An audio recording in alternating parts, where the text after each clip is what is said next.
I am Musupata Fall, briefing you about today's business of the National Assembly Chambers in Banjul.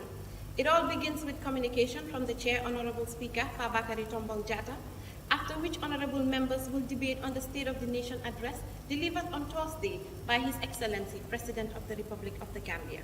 The Vice President is on schedule to represent the President on the debate session. Today's session will also present a tribute to Her Majesty Queen Elizabeth II by the Honorable Speaker, together with the majority and minority leaders of the House. We will shift attention to the main plenary as session is about to begin. Kindly subscribe to all our social media platforms for updates of the National Assembly proceedings. Thank you. Hello and welcome back to the live streaming services. It's Monday, 19 September, the second day of the third ordinary session of the 2022 legislative year.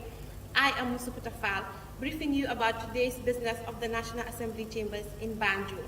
It all begins with communication from the Chair, Honorable Speaker Fabakary Tombong Jatta, after which honorable members will debate on the State of the Nation address delivered on Thursday by His Excellency, President of the Republic of the Gambia. The Vice President is on schedule to represent the President on the debate session. Today's session will also present a tribute to Her Majesty Queen Elizabeth II by the Honorable Speaker, together with the majority and minority leaders of the House. We will shift attention to the main plenary as session is about to begin. Kindly subscribe to all our social media platforms for updates of the National Assembly proceedings. Thank you. Hello and welcome back to the live streaming services. It's Monday, 19 September, the second day of the third ordinary session of the 2022 legislative year. I am Musupata Fall, briefing you about today's business of the National Assembly Chambers in Banjul. It all begins with communication from the Chair, Honorable Speaker Fabakary Tombong Jatta, after which honorable members will debate on the State of the Nation address delivered on Thursday by His Excellency, President of the Republic of the Gambia. The Vice President is on schedule to represent the President on the debate session. Today's session will also present a tribute to Her Majesty Queen Elizabeth II by the Honorable Speaker, together with the majority and minority leaders of the House. We will shift attention to the main plenary as session is about to begin. Kindly subscribe to all our social media platforms for updates of the National Assembly proceedings. Thank you. Hello and welcome back to the live streaming services. It's Monday, 19 September, the second day of the third ordinary session of the 2022 legislative year. I am Musupata Fall, briefing you about today's business of the National Assembly Chambers in Banjul. It all begins with communication from the Chair, Honorable Speaker Fabakary Tombong Jatta, after which honorable members will debate on the State of the Nation address delivered on Thursday by His Excellency, President of the Republic of the Gambia. The Vice President is on schedule to represent the President on the debate session. Today's session will also present a tribute to Her Majesty Queen Elizabeth II by the Honorable Speaker, together with the majority and minority leaders of the House. We will shift attention to the main plenary as session is about to begin.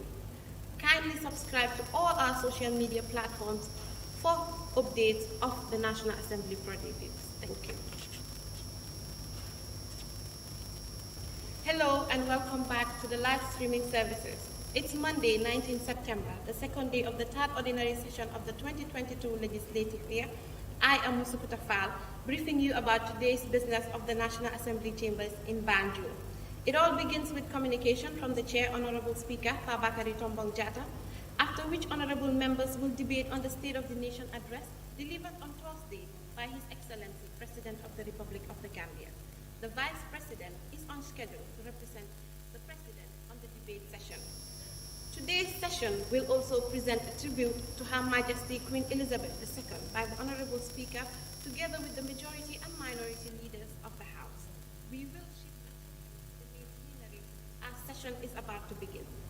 Kindly subscribe to all our social media platforms for updates of the National Assembly proceedings. Thank you. Hello and welcome back to the live streaming services. It's Monday, 19 September, the second day of the third ordinary session.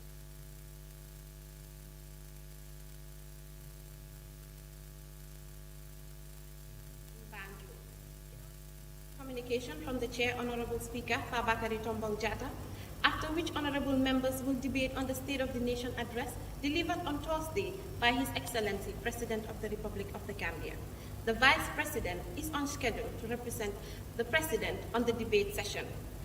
Today's session will also present a tribute to Her Majesty Queen Elizabeth II by the Honorable Speaker, together with the majority and minority leaders of the House. We will shift attention to the main plenary as session is about to begin. Kindly subscribe to all our social media platforms for updates of the National Assembly proceedings. Thank you. Hello and welcome back to the live streaming services. It's Monday, 19 September, the second day of the third ordinary session of the 2022 legislative year. I am speaking to you about today's business of the...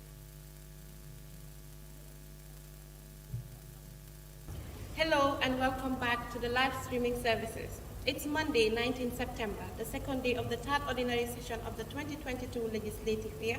I am Musuputa Fall, briefing you about today's business of the National Assembly chambers in Banjul.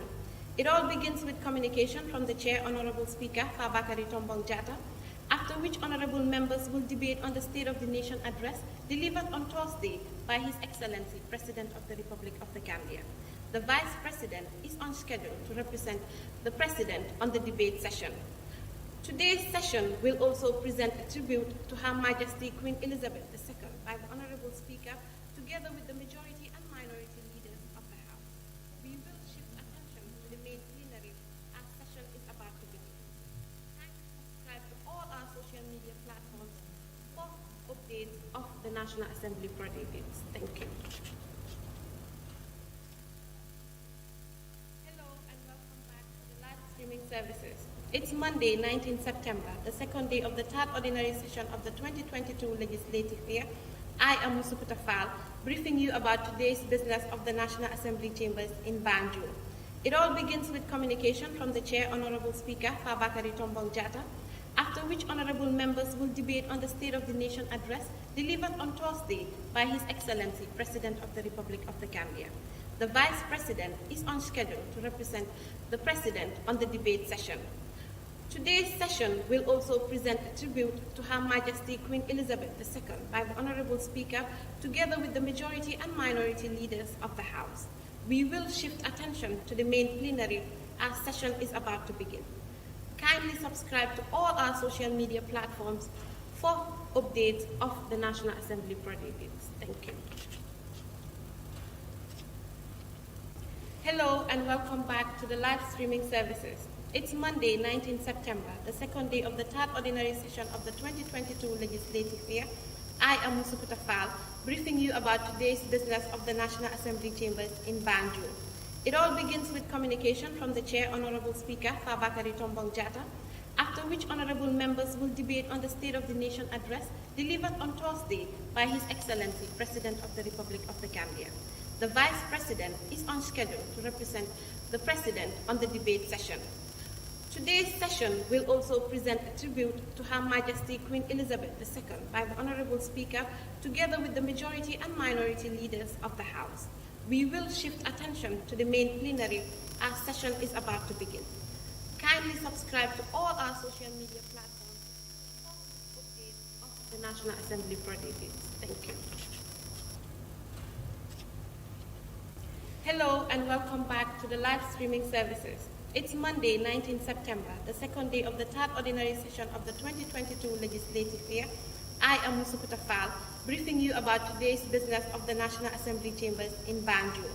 It all begins with communication from the Chair, Honorable Speaker Fabakary Tombong Jatta, after which honorable members will debate on the State of the Nation address delivered on Thursday by His Excellency, President of the Republic of the Gambia.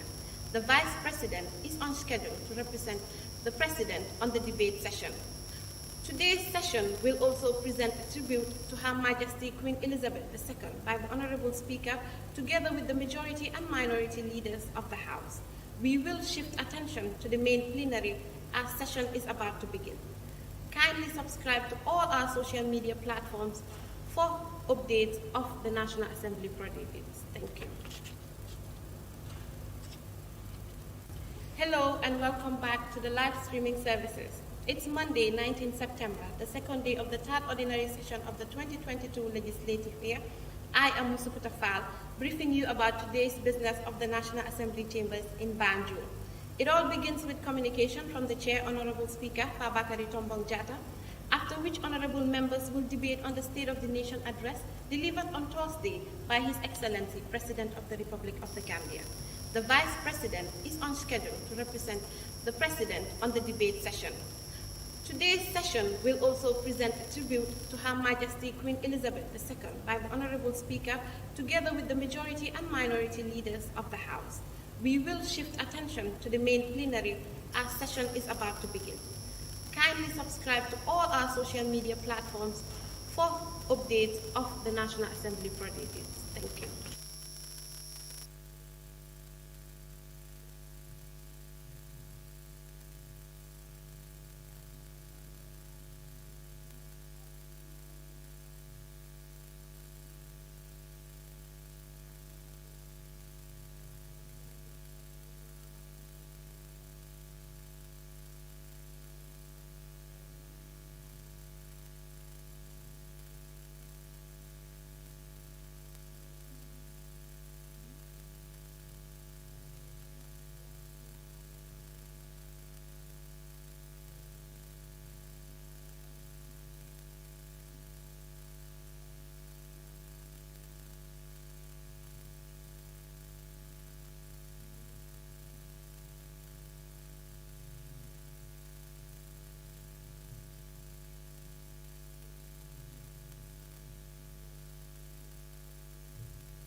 prayers. Almighty God, who in thy wisdom and goodness has appointed the offices of rulers and parliaments for the welfare of society and just government of men, we beseech thee to behold with thy abundant favor us, thy servants, whom thou hast been pleased to call to the performance of important trusts in this land. Let thy blessing descend upon us here in this house assembled. Grant us that we may treat and consider all matters that shall come under our deliberation in so just and faithful a manner to promote thy honor and glory, to advance the peace, prosperity, and welfare of this country, and of those whose interests thou hast committed to our church. Amen. You can sit down.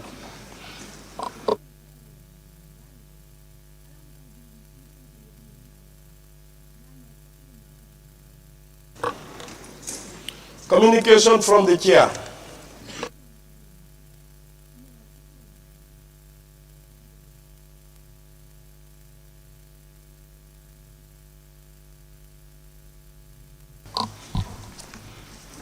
Honorable members, as we are about to commence the debate on the State of the Nation address, I would like to thank you all, as members of the National Assembly, for the support and collaboration to making the State of the Nation address 2022 a great success.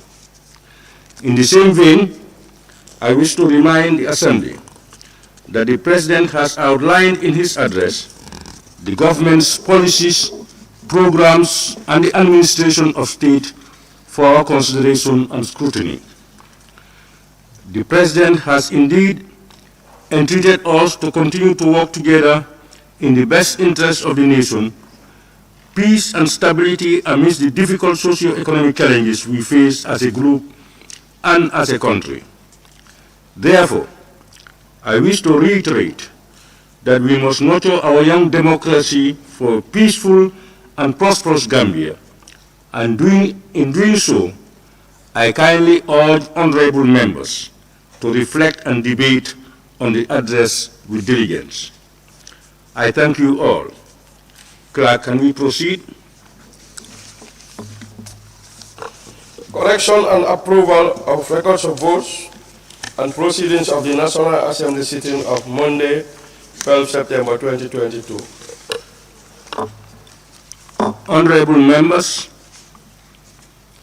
the record of votes and proceedings of the National Assembly sitting of Monday, 12 September 2022 is therefore before us for consideration and adoption. Can any honorable member please move that the said record of votes and proceedings be considered and adopted? Any honorable member?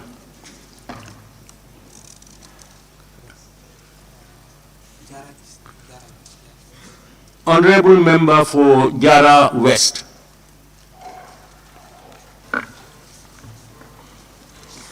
Thank you, Chair. I hereby move the motion for correction and approval of record of votes and proceedings of the National Assembly sitting on Monday, 12 September, be considered and approved. Thank you. Honorable member, it has been moved. Any seconder? Huh? Member for Lower Salum. Thank you, Honorable Speaker. I rise to second the motion.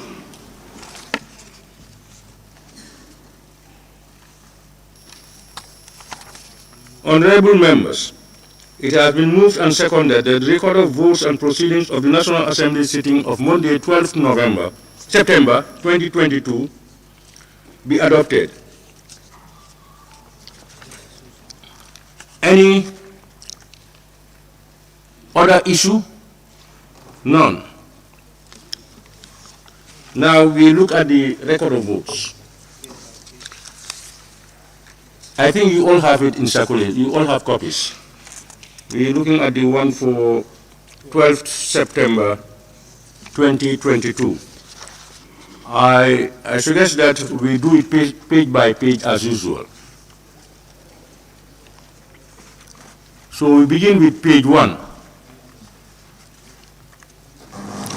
Page 1,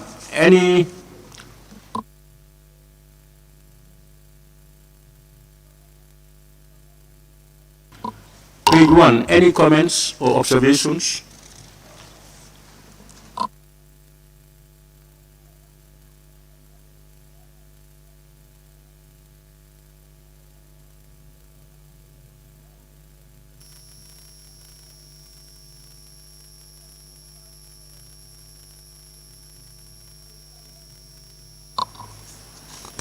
Okay, honorable members, we can move to page 2. Page 2 is the list of members in attendance.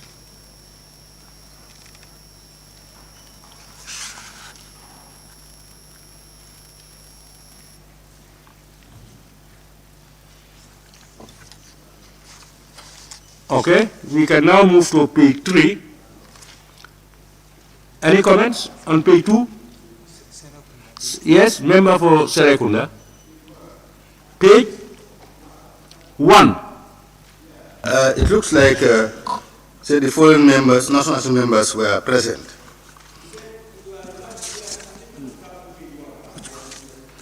Well, if Thursday, The following honorable members were present. number 6. Number 6. Yes. Number 6. I wasn't here. Okay, Honorable Madi K. MKCC. You were not here.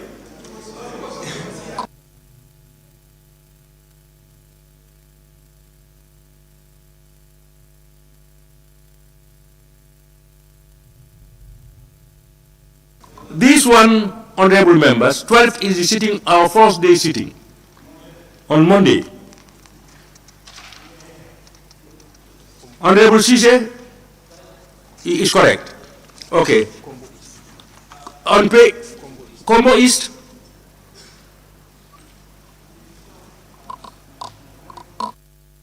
Member for Combo East.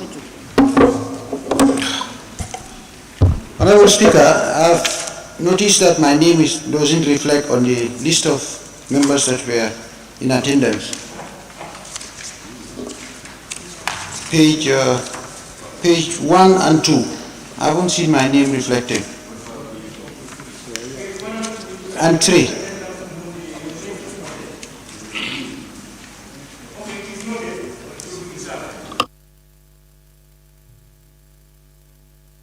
Honorable members, page 3.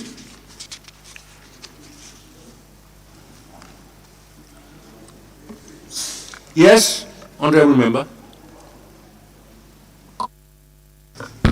Yes, thank you. Page 3, where you have the following member was absent. That's number 2. Under number 2, you have Honorable Omar Dabo, where you say Assembly considers. Our standard is Assembly consider and approve, not considers. Yeah, under the paragraph under that, the first line, why you say Honorable Omar Dabo, member for Opanyomi, move the motion that the Assembly considers. So we remove the S, it's consider and approve.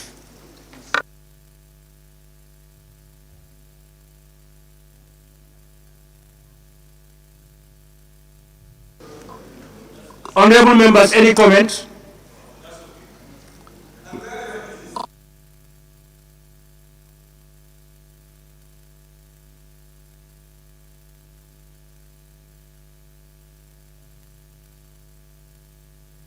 Any other comments or observations?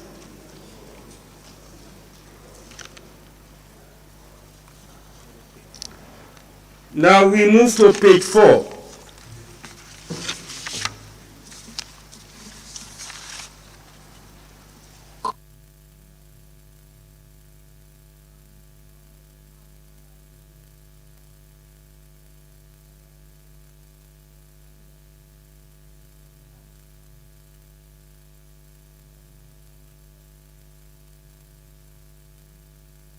No issues, no comments? Then we move to page 5.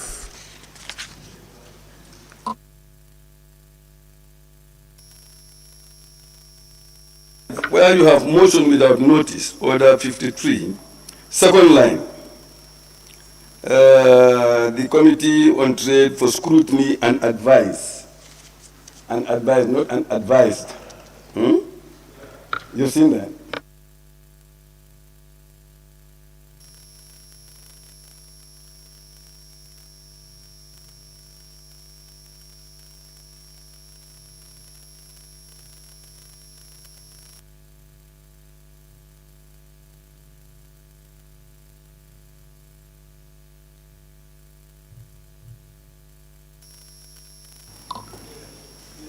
You have noted it, huh? And I see. So, any order on page 5? Member for Sani Mentoring.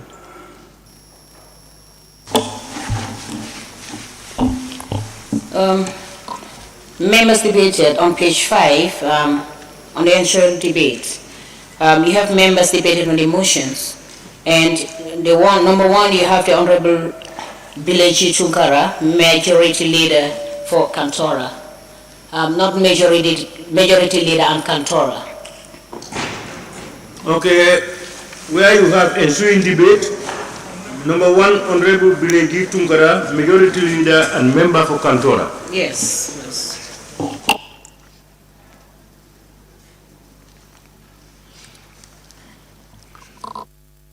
Honorable Member, still on page 5, any comments or observations?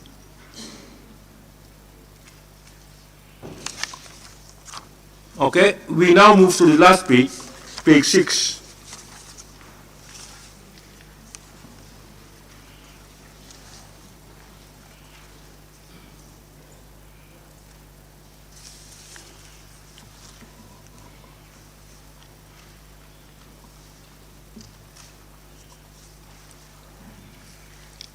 No comments? Yeah, member for Combo East. Honorable Speaker, I'm still being omitted here, or the list of members that contributed on the debate. Honorable Speaker, I wonder what to be noted. Honorable member, you omitted again for those who contributed during the debate. Yes. Okay, the table of noted and your name will be inserted. Any other comments on page 6?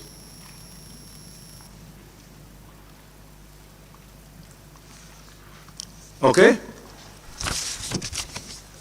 We finish the record of votes and proceedings for the 12th of September 2022. Honorable members,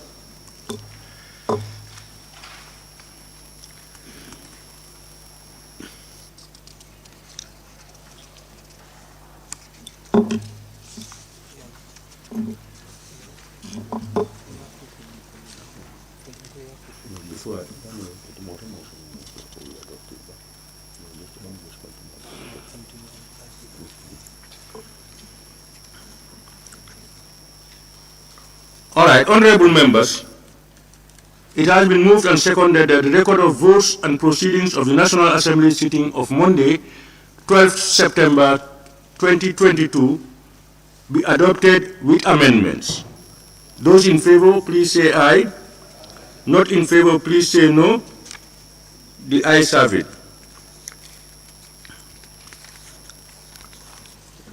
Clerk, can we continue with the second one? Collection and approval of records of votes and proceedings of the National Assembly sitting of Thursday, 15 September 2022.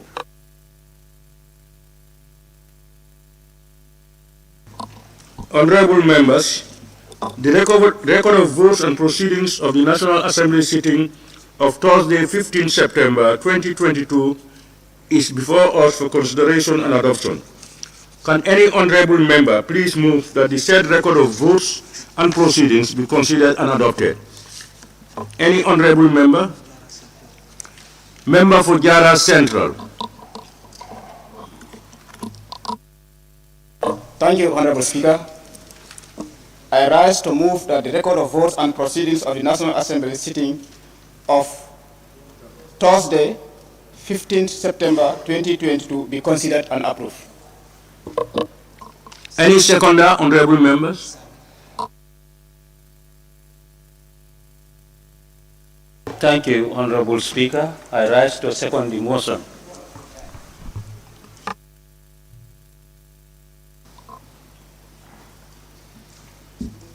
Honorable members, it has been moved and seconded that the record of votes and proceedings of the National Assembly sittings of Thursday, 15 September 2022 be adopted. Any issue or observations members may make.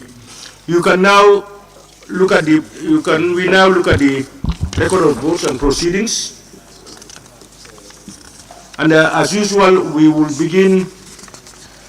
do it page by page, and we begin with page 1. Member for Serekunda West. Thank you, Honorable Speaker. Like I said earlier, my name is captured as those present on Thursday, Sona, and I wasn't present at all. Where? Number 6. Number 6. Is absent and not present. Honorable members, number 6 should be deleted. Honorable member for Sanimentary. Honorable Speaker, it appears on on page 1 again that majority leader for Kantora instead of majority leader and Kantora, and also with the minority leader, it should have been minority leader and member for Brikama North. And then also the same thing applies to the deputy majority leader for All Union constituency.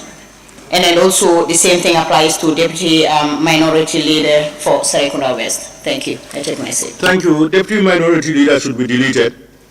For number 3, 4, and 5, it should be majority leader and a member for Kantora, minority leader and member for Brikama North, and deputy majority leader and member for All Yundum. Honorable members, it is noted. Any other comments?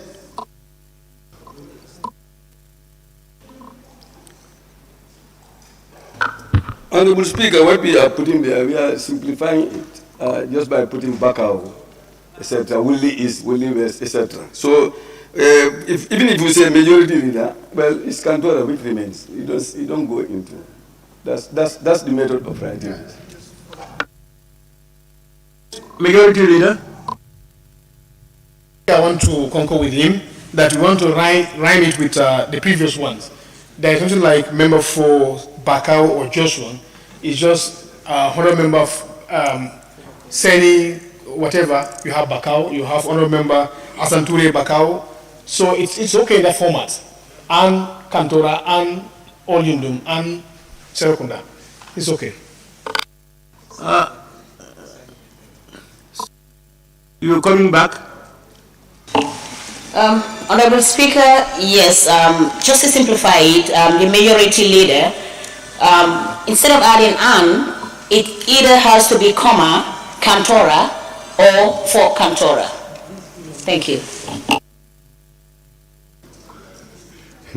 English language. Honorable members. Yes, member. Thank you very much, Honorable Speaker. The reason why the AN should maintain, I am not the majority leader for Kantora. I'm a majority leader here in this assembly, not in Kantora. So when you say AN Kantora, it really suffices. Thank you.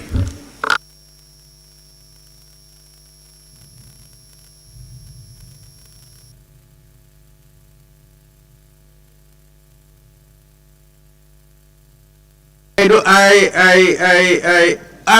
you have any other opinions on the matter?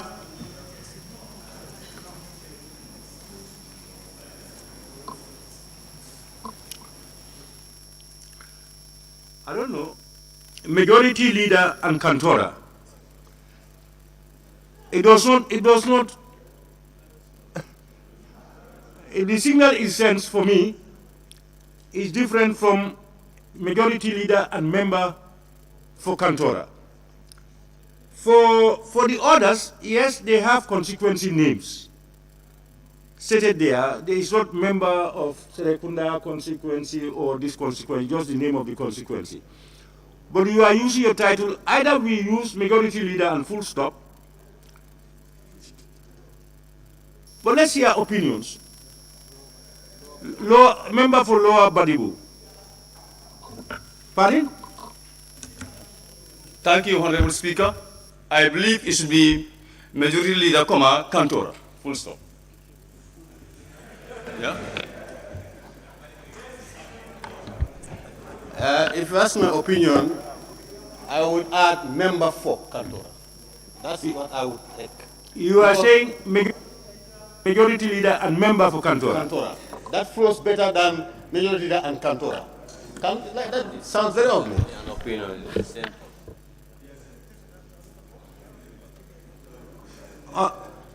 Let's maintain that. Member for Fonyi Bintang. Thank you so very much, Speaker. This is why we bent on asking us to speak our language. It's more confusing than anything, honestly. So I am not confused when it comes to grammar, because just for understanding. Thank you, Honorable Speaker. Honorable member, we are not talking about the language that we are speaking. We are talking about the text. You know, we don't write our languages.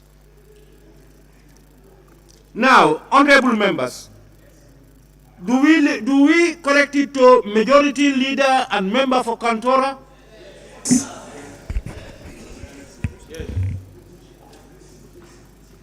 So, honorable members, for number 3, 4, and 5, it should be majority leader and member for Kantora, minority leader and member for Brikama North, and deputy majority leader and member for Old Yundum.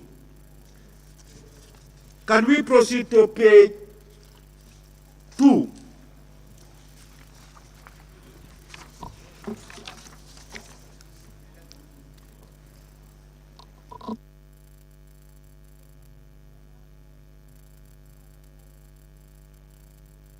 Combo East.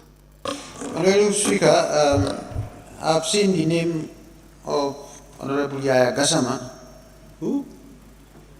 Of Kiang East, showing presence, number 35, and he was absent.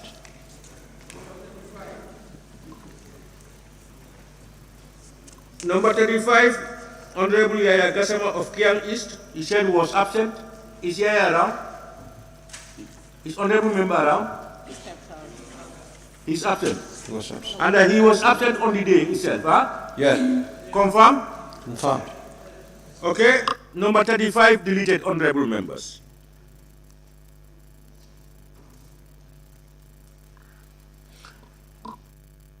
Any other observations or comments on page 2? Member for Sani Mentoring. Honorable Speaker, I heard you asking if Yaya Gassama is absent right now. He just stepped out. When he was here and he signed in. Thank you.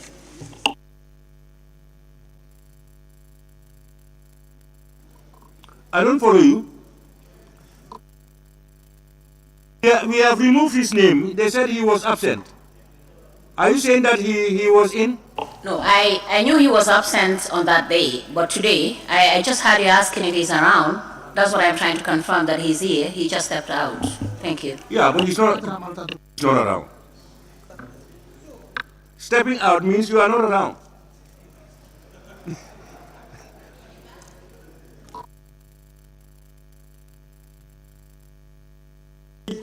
Three.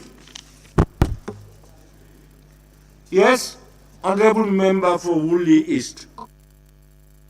Yes, thank you. Page 3, we have a list for absentees with permission, 2 people. But we don't have any list for the absent. And the honorable member is saying he's absent, but there is no space here for that. So we should capture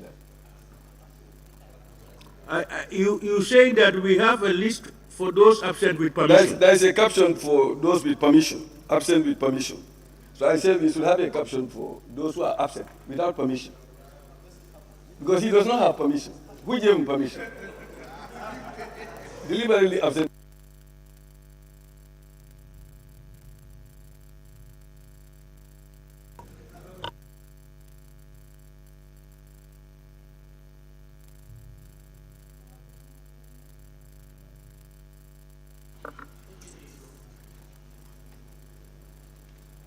And then just that little typo there, under the point of order, the Honorable, the Article D, we just strike that out. This is the second time we are seeing that. The next time we reprimand you when we see it there. All right? Thank you.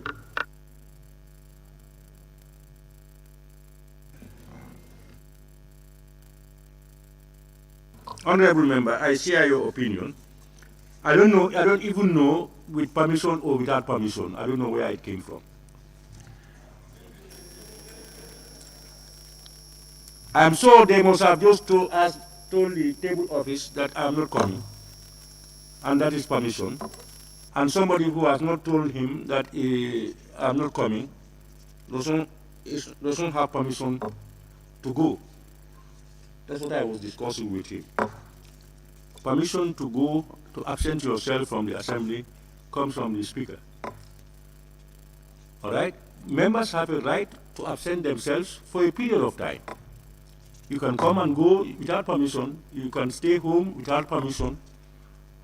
But if we are to indicate with permission, we have to have that on records.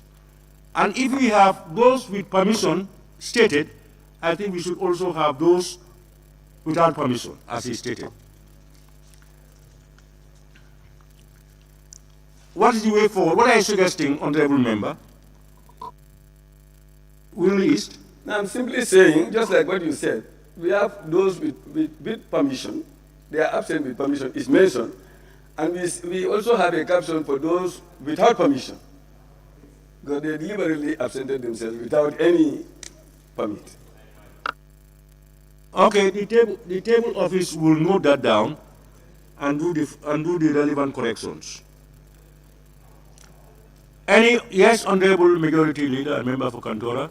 I think going forward, we have to channel and observe the line of authority. Who has the authority to give permission? Table office, speaker. So it has to be in writing to the speaker seeking for permission to stay away from a particular session in Parliament. So that should be the trend. That should be the communication. Rather than informing table office, you write to the speaker for permission. Thank you. Honorable Member, you are right. I just discussed with table office, because when he said with permission, I asked him, I think they were notified, but I asked him, you granted them permission? He said he should notify me. So that one we will regularize, I'm sure. But as I said, like a member who does not come to assembly today, you did not tell me. Members have rights to absent themselves for a number of times. But if you are to go out with permission to be indicated, it must be official. We will take note of those things and we will regularize it. Table office. Page 3, any more on page 3? Member for Tumana. Thank you, Honorable Speaker. On the point of order, the Honorable Suleiman Saho, member for Central Balibu, raised a point of order relying on Order 24-2, requesting the President. I think he requested your office, the office of the Speaker, not directly. He didn't directly request the President himself. I think it should be indicated that it has requested from the Speaker, then the Speaker to request the President. Thank you. Yeah, I think that's a valid observation. Yeah. Because all communications on orders are directed to the Speaker. Do you follow that? And Honorable Member for Correct.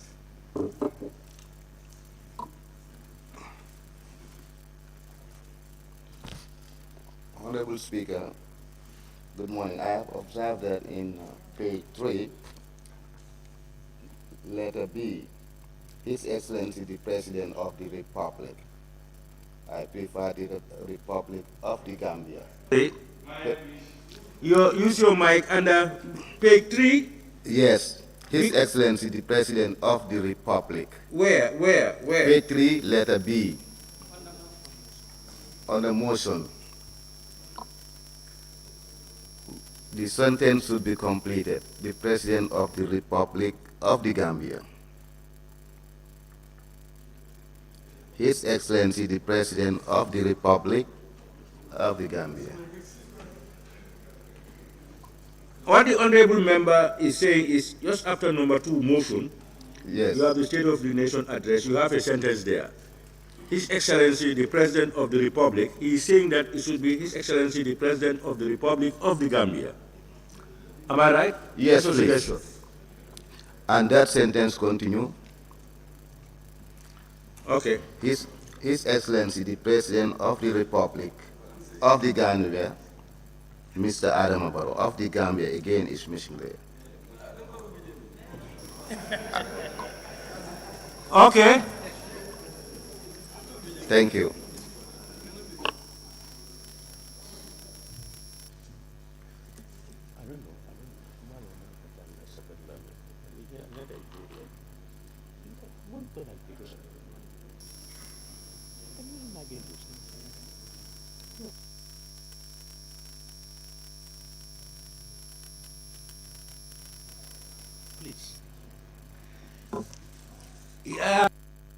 Yes, Honorable Majority Leader. Speaker, I think we need to clarify this issue here. When it says His Excellency, the President of the Republic, it's referring to the Gambia technically here, because you have only one republic. Yeah, so basically, and his name is captured, so that suffices the way it is. So I think it's correct the way it is. It's referring to the same Republic of the Gambia, and we have only one republic here. Thank you. Member for Serekunda West. Mr. Speaker, for me, I think the issue here is, was he the one who moved the motion? Because here, it indicates it's the president who moved the motion. Okay, then it's okay.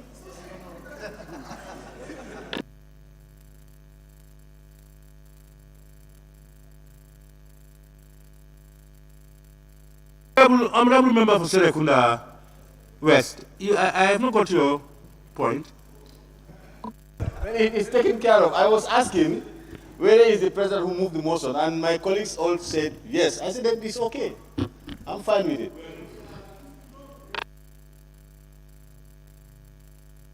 So, honorable members, the proposed correction, do we leave it as Republic or Republic of the Gambia?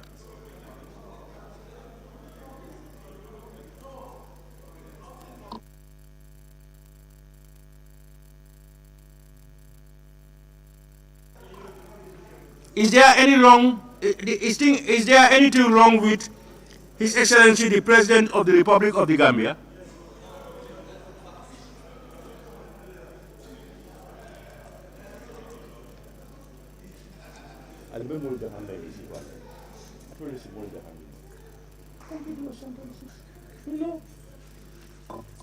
All right, honorable members, and we are still on page 3, and I think that's the last page. Member for Banjul Central. Yeah, a slight observation here, Honorable Speaker. On the motion, page 3, oh, sorry. Yeah, on the motion, page 3, it states State of the Nation Address 2020. Yeah. Thank you.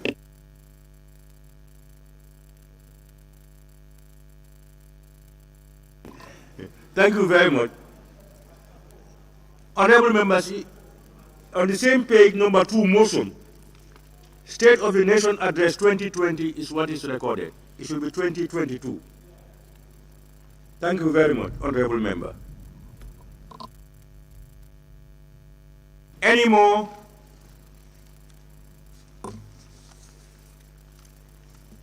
Okay.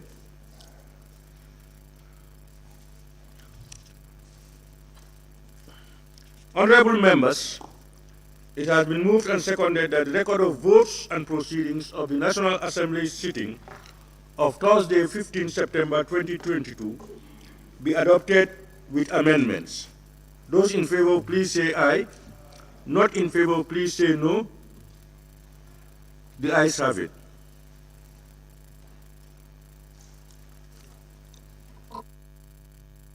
Clerk, we can continue.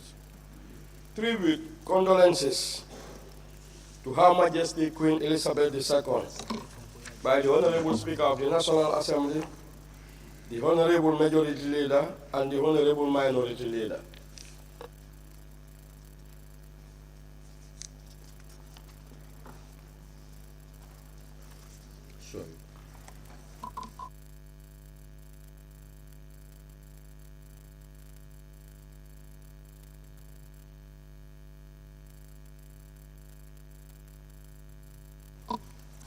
Honorable members, the world, including the Republic of the Gambia, received with great shock the death of Her Majesty Queen Elizabeth II, which occurred on Thursday, 8 September 2022 in the United Kingdom. As Honorable Speaker of the National Assembly, and on behalf of both sides of this Assembly, and indeed on my own behalf, I wish to convey our deepest and heartfelt condolences to the royal family of the late Queen Elizabeth II, the Honorable Speakers of the Houses of Parliament of the United Kingdom, the government and people of the United Kingdom, and indeed the Commonwealth of Nations. It is with humility that this Assembly join all parliaments of the Commonwealth to pay tribute to Her Majesty Queen Elizabeth II and to eulogize in her memory and deed the life of an extraordinary public servant. Her Majesty the late Queen Elizabeth II will be remembered for her sense of humor, charisma, and statesmanship. In the global governance structure, most particularly in the Commonwealth for which we are part of as a nation and parliament, she was a citizen and an outstanding leader of the world throughout her reign. The Gambia has special historical ties with England and the United Kingdom, and of course the Queen herself. As one of the 5 English-speaking countries in British West Africa, the Gambia gained independence from the United Kingdom at the time of Her Majesty's reign. Though we were the last Anglophone West African colony to attain political independence on the 18th of February 1965, the Queen peacefully granted our request. It is noteworthy and historic that the late Queen featured prominently in our colonial transition to a republican status in 1970. There is no doubt that we immensely gained from her guidance and wise counsel as a nation. Notably, she deeply appreciated Gambia's political history, and thus she made a 3-day visit to the Gambia in December 1961. Her Majesty's leadership was exemplary and inspirational. We praise the Almighty Allah for her service to humanity and many lives she touched during her life here on earth. She has faced and overcame challenges with fortitude and witnessed countless technological advances and human achievements. Once again, honorable members, on behalf of the National Assembly, we extend our heartfelt condolences to the royal family of the late Queen Elizabeth II, the honorable speakers of the Houses of Parliament of the United Kingdom, the government and people of the United Kingdom and the Commonwealth nations. On this note, honorable members, I wish to request for the Assembly to observe a minute's silence in honor of Her Majesty Queen Elizabeth II. A minute's silence, honorable members, please.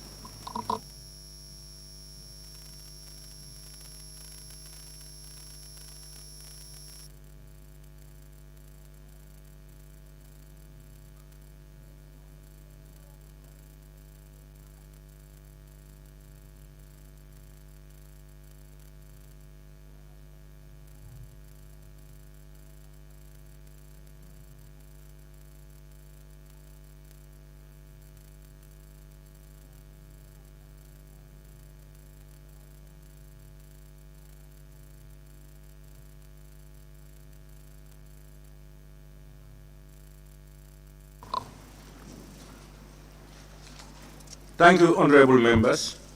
May I now invite the majority and the minority leaders to make a statement on behalf of their respective groups, starting with the majority leader. Thank you very much, Honorable Speaker, for giving me the floor. Honorable Speaker, as we mourn the passing of Her Majesty the Queen Elizabeth II of Great Britain, it is with greatest sorrow and sadness that I stand before this August Assembly to pay tribute to her after a long life of faith, duty, and service. A great light has gone out, Honorable Speaker. Her Majesty was an exemplary person who lived an extraordinary life as a long and for us to remember through her reign of 7 decades of her leadership. Her Majesty was the epitome of duty, stability, wisdom, and grace. Her Majesty has had enormous love and gratitude for the Commonwealth and managed to travel more than any monarch in the history, visiting every part of the family of nation, the Commonwealth of Nations, always generous, host, and consummate diplomat. Honorable Speaker, the growth and vibrancy of modern Commonwealth is credit to Her Majesty and a testimony to dedication and wisdom and leadership. In 1974, before she ascended to the throne, she stated that, I quote, "My whole life, whether long or short, will be devoted in service." Honorable Speaker, in 1953, Her Majesty defined our family of nations as one which bears no resemblance to the empires of the past. It is entirely new conception built on highest qualities and of spirit of man, friendship, loyalty, and desire for freedom and peace. To the new conceptions of an equal partnership of nations and races, I shall forever continue to be grateful for the steadfastness and commitment to the values of Commonwealth. Honorable Speaker, Her Majesty's vision for Commonwealth and the beginning of her reign has been fulfilled, fueled by her dedication and commitment, inspired by her life of duty and service. The responsibility to ensure her vision endures is one we all now share. Her long years of interaction and partnership with generations of the world leaders and their people, particularly the young, gave her extraordinary insights which brought ever more life and meaning of her service. I will miss her greatly. The Gambia and the nation of the Commonwealth will miss her greatly, and the world will equally miss her greatly. We will never see her like again. On behalf of both sides of the Assembly, and indeed on my own behalf, I express our profound sadness at her passing and admirations of all she was, and enduring gratitude for all that she has given. We send our prayers, love, and heartfelt condolences to the entire family. And it is also gratifying to inform this assembly during her visit in 1961, Her Majesty visited law body Kerawan called Jawara, and there's still a well named after her. It does give us the connection and historical background between Her Majesty the Queen and the Gambia. I thank you so much for your kind attention. Thank you, Honorable Majority Leader and Member for Kantora. I now invite the Honorable Minority Leader and Member for Bikama North.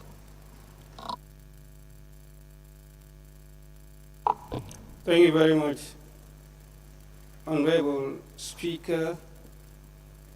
On behalf of the Minority Caucus, and indeed on my own behalf, I join the world in mourning the demise of Her Majesty Queen Elizabeth II, as she will lay to rest today in King George VI Memorial Chapel at St. George's Chapel.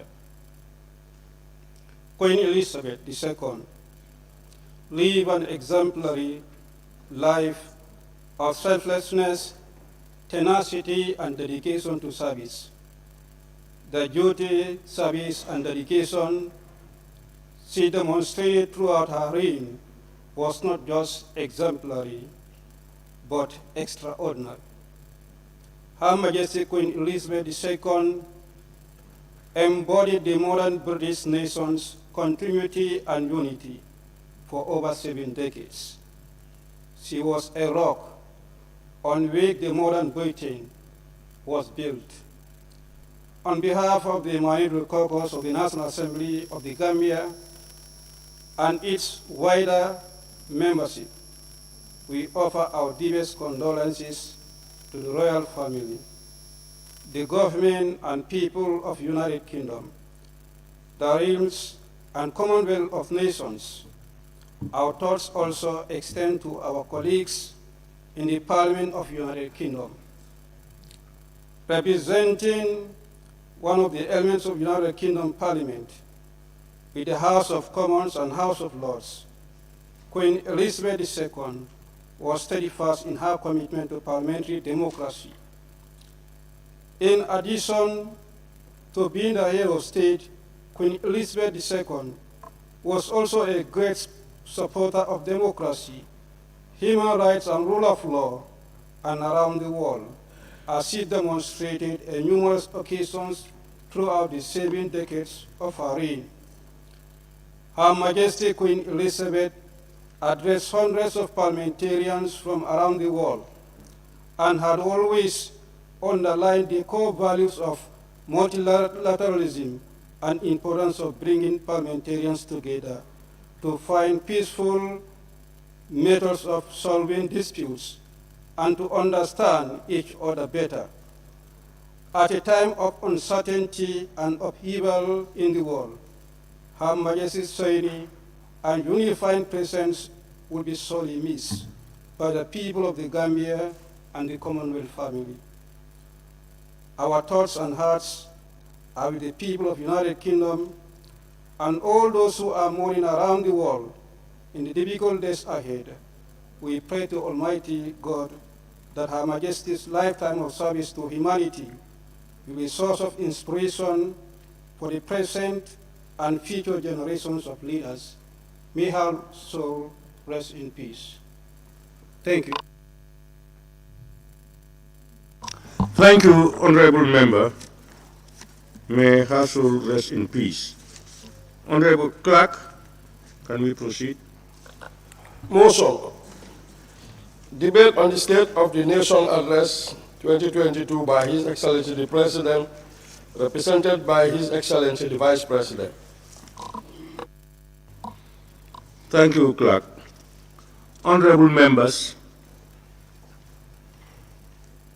I recognize the presence of His Excellency the Vice President of the Republic,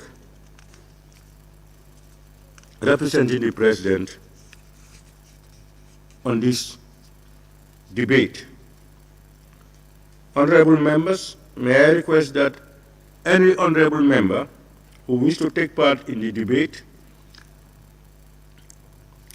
raise his or her constituency tag and we will be able to record the names.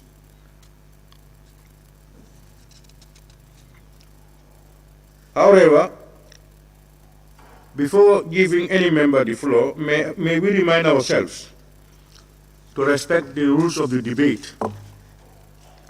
On order number 29 of the standing orders, which reads, every member shall restrict his or her observations to the subject matter under discussion. Furthermore, order 31 also reads, debate upon any motion or amendment to a motion, or upon any bill, part of a bill or amendment to a bill, shall be relevant thereto, except in the case of a motion for the adjournment of the Assembly. Honorable members, I therefore call on all honorable members to respect and observe the rules as indicated. I thank you. I now open the floor for any honorable member who may want to take the floor on the debate. Honorable member for Combo South.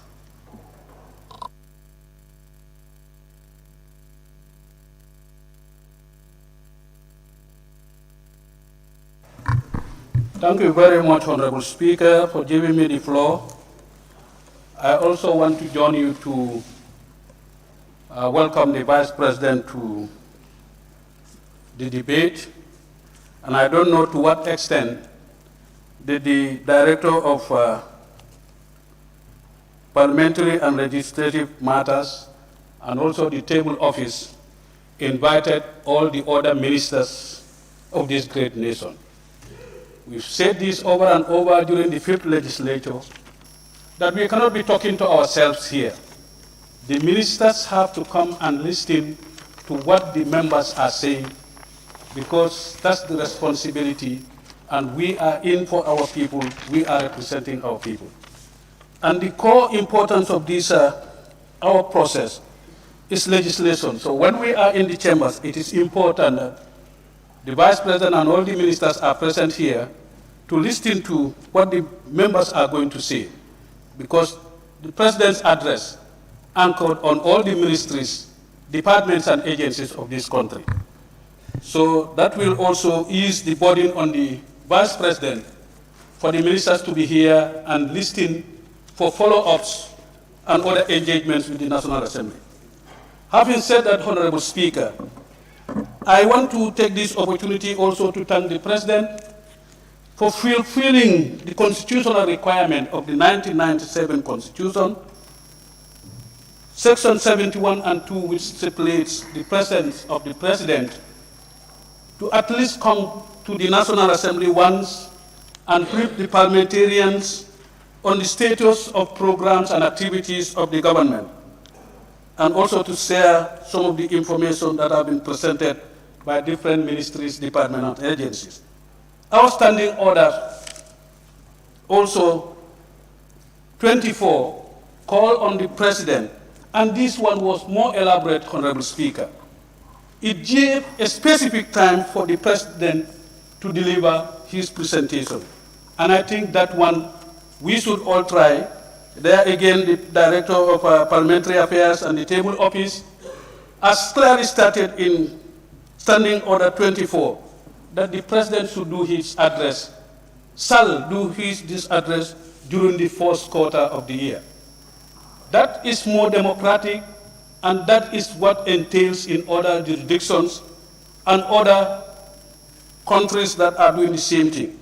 Because that will give the National Assembly members the opportunity to follow up and also work with other institutions, departments, and agencies in their oversight visits to be able to follow up all that had been enumerated or said by the President during his address. Looking at our tight schedules, this is the 3rd ordinary session, Honorable Speaker. The 4th ordinary session is geared towards the budget session, which is going to be very tight, and this 2023 budget session is going to be an extraordinary one, because there are a lot of things that we need to look into. So I want to employ on the Director of Parliamentary Affairs and the Table Office to engage the executive so that the president can come to the chambers here to deliver his address to the nation. Having said that, Honorable Speaker, now I'm going into detail on what the president has submitted to the Gambian people.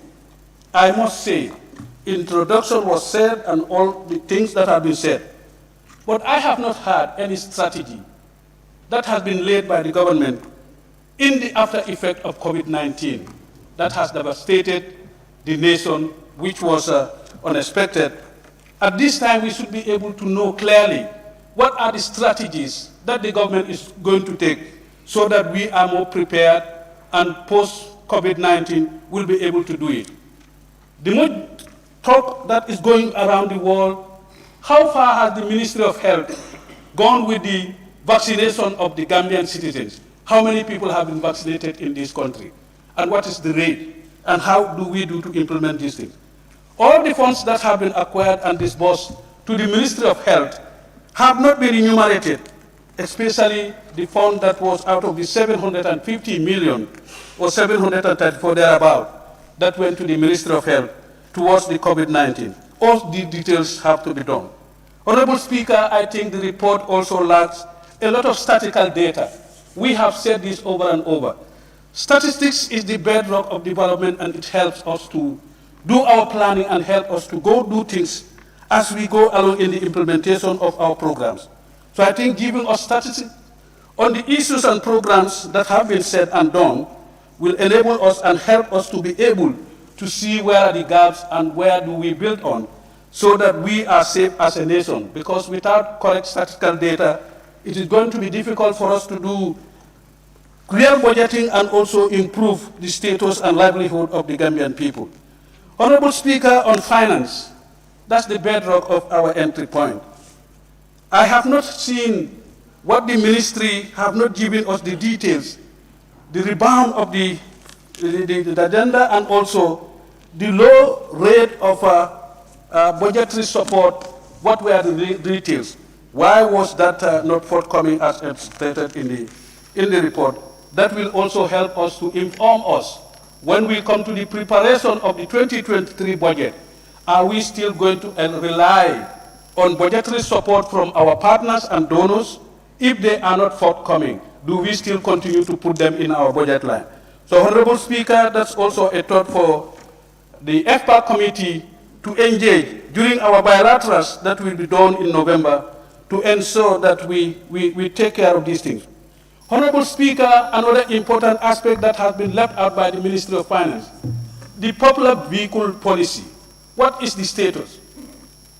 The former minister had informed us that the government is reviewing that policy and it will work on it and report back to the National Assembly. Over $300 million is being misused as per the Act. And still now, more budgetary allocations are going to the purchase of vehicles for running into ministries and departments and agencies as pools and also as to be used by officials that are working in the various ministries, departments, and agencies. Honorable Speaker, looking at the constitution, the condition of the country, the economic downtrend that is happening in the world all around, there is a need for this vehicle policy to come back and be looked at so that the $3 million or above that is being used will go into other service areas, into health, education, and agriculture. Honorable Speaker, I think that's been said. We need to also ensure that when it comes to decentralized services in the budget, I think that's an issue that we need to look at and see how it is being implemented by the Ministry of Finance. Honorable Speaker, my next point will be on the petroleum and energy. As I said, I keep on saying here, Combo South is the biggest constituency in this country, and I want to give some statistics. If you look at the population of Combo South as a constituency, we have over 200,000 people there, 72,000 registered voters, over 7 major health centers, the biggest constituency with the national resources that have more than 5 fish landing sites in this country. Agricultural production is very there. the land is fertile and everything is there. But we have a big problem with our electricity and water supply. The water supply coming into the greater Banjul area, all the boreholes were dug in Combo South, and we still have major towns in Combo South that are grappling with water supply. So, Honorable Speaker, and I think the Ministry of Energy and Petroleum should look into this so that the people of Combo South, with the fish landing sites, can be able to descale, prepare the fish, prepare them for marketing, and also storage facilities that will help the people of Combo South to improve the productivity and the economic status of those people. Electricity is very key, and as I said, linking it up to the fisheries production and also vegetable gardening, Combo South has the biggest land area for vegetable production in this country. The women vegetable growers are complaining and they are crying that there are no storage facilities that will enable them to keep their produce, that will help them to be able to bring them out to have more money when there is shortage in the market. And those are areas that have been identified. The vegetable growers associations have engaged the Ministry of Agriculture, and the key areas that need to be done is to improve and increase electricity supply in those areas so that, Honorable Speaker, we can have better storage facilities for the women in their production, and also the GIGA projects and other projects that are coming to encourage women and young school leavers and other entrepreneurs into poultry farming. And those things cannot be done without adequate electricity supply. So Combo South, as I said, is an area that we need to see, and we need to look at it in all our development aspects, as you said. As I said, the statistical data. If you look at the whole of LRR, all their votes together, Combo South alone is more than them by 17,000 votes. All the 6 constituencies in LRR. So that's why it is important that any development that is going to be done, looking at these key areas, we need to be able to do it to improve improve the income intake of the people. Honorable Speaker, coming to agriculture, and as I said, that also brings me back to Combo South again. It has the biggest land cover, the soil is fertile.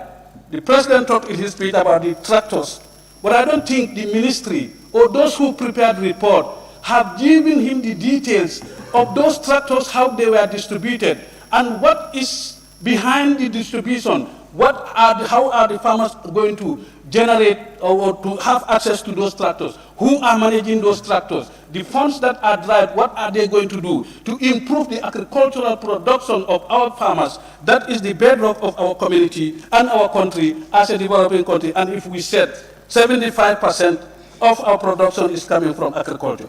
Honorable Speaker, both the President and the former member of the National Assembly of Lower Badibu have said during the President's tour that fertilizer that was supposed to go to the farmers have been taken by unscrupulous people to unknown destinations, and nothing is being said, Honorable Speaker. Where we are now, farmers have been complaining, the rainy season is just ending, because of the high rate of the fertilizer, nothing is happening. So, Honorable Speaker, I think those are areas that one need to look at, and we need to get the farmers at the center of our development program if we want to move as a country, and to ensure that agricultural production is at the best stage, and so that the farmers can be alleviated in poverty that they have been struggling over the last 50 years. Honorable Speaker, coming into defense, and I'm going to go back again, most of our communities on the West Coast as fishing communities, most of them are becoming cosmopolitan towns now. Gunjur, Sanyang, Katong, Tanje. A lot of people are coming in and out. All the police stations on the West Coast, on the coastline in Combo South, are without proper vehicles that will enable them to patrol and do their work efficiently. The only military post that we have in that area is in Katong. And I think there is a need for them to spread and also increase the presence of the military personnel along the coastlines from Katong right down to Brufut, because Brufut is the last one that Tanje and Brufut are just very close. Brufut is in Sanimentreng. Because there are a lot of activities, there is a lot of insecurity, a lot of young people have been killed over just only in 2021. about 5 young people were killed along that coastline. And the one that is more disheartening and also is still a pain is the killing of Buba Jammeh of Gunjur by somebody who had not been arrested and taken to Mile 2 prisons to wait for trial. They opened the door for that guy to escape. Nobody knows where that guy is. And that is a pain in the family. So this shows the lapses in the security apparatus of this country, Honorable Speaker. And he talked about the Interior, the Ministry of Interior, and as I said, the issue of the police need to be looked into. The collection of funds, all these institutions collecting more funds that are collecting funds, what is the government doing to ensure they appropriate certain amount towards the development and the running of their programs? All the police stations in Kombo South do not have a road-worthy vehicle that they can do in their patrols. And as I said, some of the women will be leaving their houses by 3:30 a.m. to 5 o'clock, trying to go to Serekunda, trying to go to Brikama, and some of them are even coming to further places. So all these things, the security need to be looked into, Honorable Speaker. Honorable Speaker, when it comes to my favorite, as I said, Ministry of Fisheries, though it's been said that the fishing agreement with the Senegalese government is going to come back to the National Assembly to be reviewed, but a lot needs to be done for the fishing communities, especially our young people and those who are involved in fishing activities. The activities, has been said by the minister when he was here last year, that they have signed a partnership with FAO and also the Japanese. But the status of implementation and the provision of fishing gears and the training of young people is something that is lacking, and it is demotivating the young people. And I think that statistical data needs to be available to give us those who are trained, where were they trained, which location do they come from, and how long was the training, what was provided to them, so that it will be easy for the committee responsible of environment, fisheries, and water resources will do their monitoring and be able to follow up onto submissions that was made into the country. Honorable Speaker, land and regional governance comes back again to Kombo South. The President has commissioned a land commission. 3 years down the line, nothing has been done. And the composition of that land commission does not meet the needs of the very people who are in the center of these land problems in the Gambia. There is nobody in that land commission who comes from Kombo South, or who comes from Kombo Central, or who comes from Sanementreng, or who comes from Busumbala or Yundum. So all those people who are there are people who do not have the background information on land tenureship and management in this country. So it is important that when we are Constitution Commission, we have people who have the expertise to be able to share their experiences and listen to the people and bring out reports that will help the people to move the agenda forward. Honorable Speaker, as I said, 3 years down the line, we don't know what that land commission is doing, and no report is coming. You go to all the tribunals, the chief tribunals in West Coast region. All the major cases that are there is the problem of land between the the land agents and also individuals, and those are issues that we need to do. So I think there is a need to look at the composition and the reconstitution of the land commission, Honorable Speaker, so that the people's land can be done. And as I said, at the moment, there is a big problem in Gunjur, and the Minister of Strategic Development is in the center of that. He was the general manager of the Gambia Teachers Union. They bought a piece of land for the teachers in Gunjur. 5 years down the line, all the payments are done. Over $5 million went to that. A small boy less than 30 years, who do not even originate from Kombo South, is claiming ownership over that land, Honorable Speaker. And I think this is something that the regional minister and his permanent secretary and his team, physical planning inclusive, need to go back to the drawing board and look at those issues. Honorable Speaker, the Gambia have a land tenure system. Gunjur was built in the 18th century. Berending came as a village that sprung up from Gunjur in 1921. So how can a 35-year boy claimed that he has ownership over 500 hectares of land that does not belong to him. And his ancestors were not even from the Commonwealth. They just come from Kings West. So these are some of the issues that we have to. And there are court cases that have given the right ownership to these families in the communities that the land belongs to them.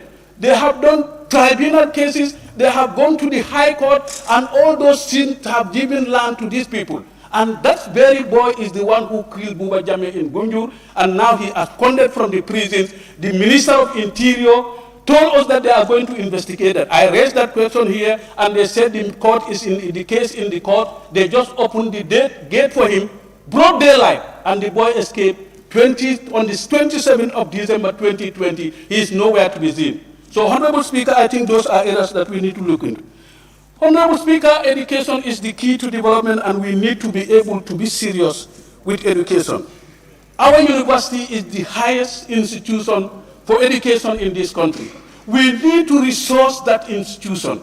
We need to give them the capacity to be able to be the eyes and ears of this country.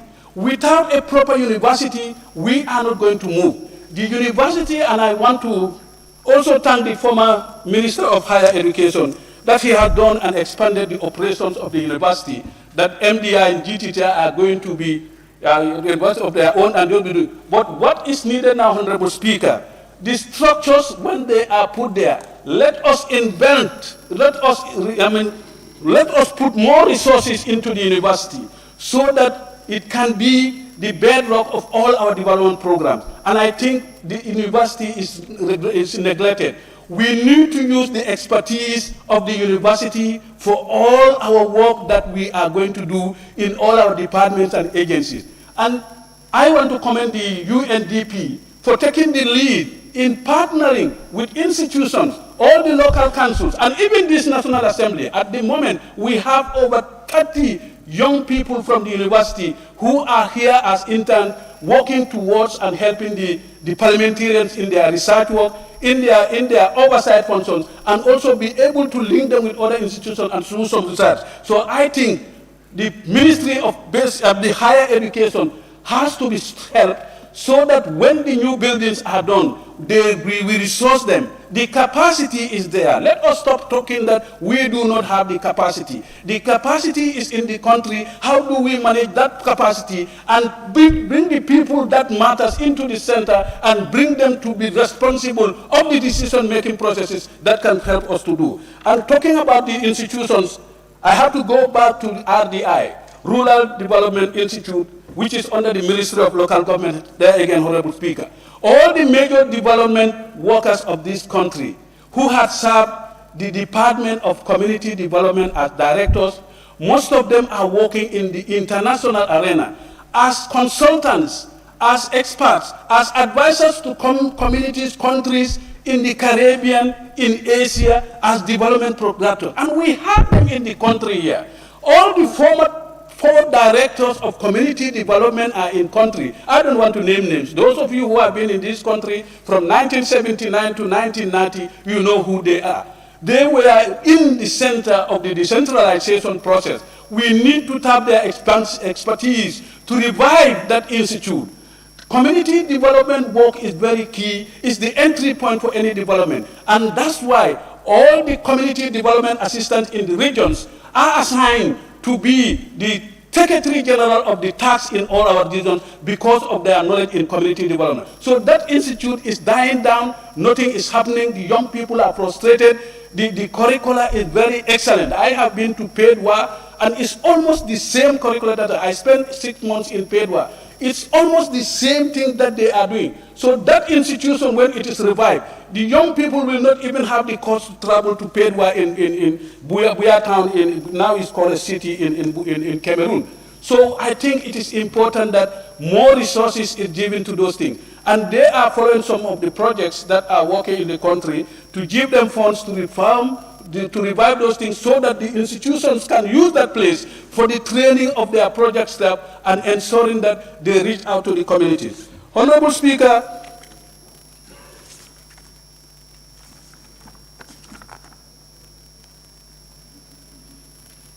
the Department of Strategic policy, as I said, Honorable Speaker. Some of the things that they are doing, how do we bring them together, not to have duplication in our agencies? Because they are doing almost the same work with community development, with water resources, and also NAWET as the main supplier of water. So what do we do? And the bill that is going to be, that there are plans to have a bill that will come to have a water agency that will have to coordinate all the supplies of water in this thing. But what do we do to have the strategies so that we have the synergy and the linkages to be able to put all these things and the coordination that is needed so that it's more coordinated at the level of the communities, and also the beneficiaries are more trained to be able to do these things. Honorable Speaker, finally, I want to go to the Ministry of Gender. The National Assembly has ratified the bill that Enterprise Development Fund. You know, as I said, the statistics is not coming. $17 million is given. Who are the beneficiaries? What is the disaggregation of data per region? We need to know who are those who benefited from that 17 million. How are the monies are disbursed? What are the following things? And all the criteria are set in that act now, because it is an act. This is already running and functional. So because the budget session is coming, we need to know those details when they come again so that we can say, yes, it's important we increase it to twofold, because they are reaching out to the most vulnerable members of our community. And that is something that we need to do. Finally, Honorable Speaker, I want to say that there are happenings in this country, and I think it is about time that we speak about it. There are a lot of rumors of corruption going on in this country. Corruption is a killer, and it is happening, and people are saying, we need to come out and be bold enough to say, yes, it's happening. Who are the people who are in it, and what do we do? Honorable Speaker, I have seen in the newspapers not quite long ago that there was corruption at our main judiciary. I get shocked. And they are not talking about hundreds of thousands, millions. So a million now is, so that's why the boys in the street, they are saying, Gambian million is nothing now, because they are giving billions free to people. So to talk about million is nothing. Honorable Speaker, I think these are very serious issues, and I think there is need for us to do it. The GPA thing, saga is going, I think it's with the committee here, GNPC, Speaker, the airport. Honorable Speaker, point of order. I am not giving him the chance. These are issues. Yeah. Yes. Honorable member, may we hear the point of order? Yes, I'm here, Honorable Speaker.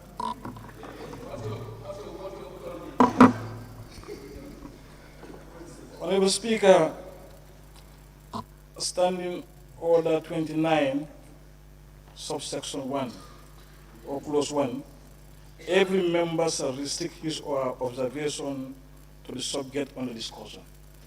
The subject under discussion today, Honorable Speaker, is about the State of Nation address by the President. What the Honorable Member is trying to put across here today is extraneous to the issue. Thank you. Thank you very much, Honorable Speaker. Thank you, Honorable Member. There's a point of order. There has to be ruling. Thank you very much, Honorable Member. The President's address is cross-cutting. It touches on every aspect of development in this country. So, Honorable Member, we will ask the Honorable Member to continue. Honorable Speaker, I think the member was sleeping when the President himself was mentioning corruption in these chambers here. And all what I am saying are areas that have been dealt with the President. The judiciary, he talked about it, you know, localizing and Gambianizing our judiciary. If there is a rumor that there is corruption in that sector, we need to talk about it. GPTC is a government agency, we need to talk about it. And then the airport fee, the $20 that is being collected by passengers, is also in the newspaper. So those are headline things that have happened. Honorable Minister, Honorable Speaker, the final thing, I think the Minister of Youth and Sports should resign. He had defrauded the country of over 3,000 euros, giving it to a wife who is not a member of a delegation and is a non-resident of the Republic of the Gambia, taxpayers' money, $170,000. So I think he should be ethically come forward and resign if the president or the executive do not want to sanction him. Honorable Speaker, I take my seat. Thank you. Thank you very much, Honorable Member for Combo South. Honorable members, certain concerns affect Parliament, and they are noted. The President's address to the nation is cross-cutting and affects all sectors of government. If the Vice President avails himself to come to listen to it and to step in for the President, I think various sectoral heads, like ministers, should also endeavor to be here to listen and then help give out these deliberations. This will be noted, and we will endeavor henceforth to ensure that as much as possible, cabinet ministers do come to join the Vice President during the debate on the President's address. Honorable members, I now have the Honorable Member for Jokadu to take the floor. Thank you very much, Honorable Speaker, for giving me the floor. Honorable Speaker, let me first of all thank His Excellency the President of the Republic, Mr. Adamo Barrow, for fulfilling his constitutional requirement to come to these chambers and then address the entire nation on his programs, policies, and development agendas. Honorable Speaker, to start my deliberation, I know I will not be able to touch on all the areas, but I'll just summarize. What I want to say is, His Excellency the President has done his mandate to come here and address us. But all what he delivered on here was not written by His Excellency the President, but it was written by various ministries and agencies, and then it was compiled and given to him for him to come and address us. So I think it's going to be better for those ministers to be here when we are deliberating on this very important debate. I concur with the former speaker. Honorable Speaker, the problem of this country did not start now. It started a long time ago. The Englishman said, when you tumble on a rock and then you felt meters away, when you get up, don't look at where you fell, but you have to look back at the rock where you tumbled from. So the problem of this nation started since the First Republic to the second and then to the present generation. So all the aspirations and needs of this country for the past 50-something years cannot be realized overnight. It has to take time. And we all have to accept that. There are things that are moving. We don't say that everything is moving, but there are some that are moving. And then the rest that is not moving, this is not a blame game. We cannot just blame an individual for any wrongdoing in this country. Anything good in this country, all of us are part of it, in one way or the other. But anything that also goes wrong in this country, we should also make sure to accept that we are all part of it. We cannot point fingers to an individual and then self ourselves. It will never work that way. So the thing that I want to say is, we all have to put hands together, collectively, put our hearts together, and then see how best we will build this country out. Honorable Speaker, the present government, in all aspects of development, they are at least trying. When it comes to road infrastructure, they built so many roads in this country recently. When it comes to education, the same things. They are building schools, structures, building quarters for staffs. Electricity, though the rural electrification is still pending, but at least they are going bit by bit. When it comes to the health sector, the same thing. In my area, Jokadu, since independence, we were having only one health center in Kuntaya. The interior, they were finding it very difficult for them to come out and go to Kuntaya to get their medical services. But now, thank God, in the interior there, in a place called Kisemajao, they are building a health facility there, which is at the verge of completion. So that's a commendation for this government. Honorable Speaker, agriculture. The previous speakers have said it here. The problem of this country is people will be given positions to rescue this country, and then they'll just fill those positions for their own personal gain without having the interest of this nation. That is the problem of this country. Agriculture. Last year, the tons of fertilizer that was brought to this country would have been here still now if it was put into good use. But the fertilizer was just scattered. People were just taking this fertilizer overnight, not even in the country, transporting it to other regions, which is not very good, definitely. Because all the corruption and all the bad deeds that we are saying here, it is not done by foreigners, but we, the Gambians, are doing it. Then who are we going to blame? We blame ourselves. Honorable Speaker,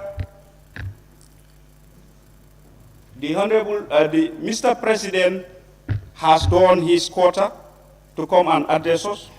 Now it is left to the executive, the technicians, to take their work seriously. Because when they were being given these jobs, they all swear to the religion that they believe that they are going to serve this country, that they will never fail this country.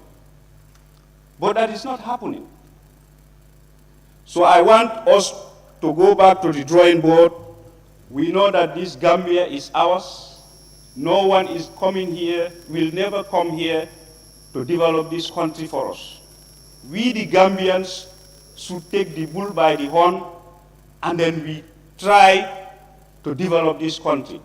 All the things that we miss, we start now to be able to be fixing them one after the other.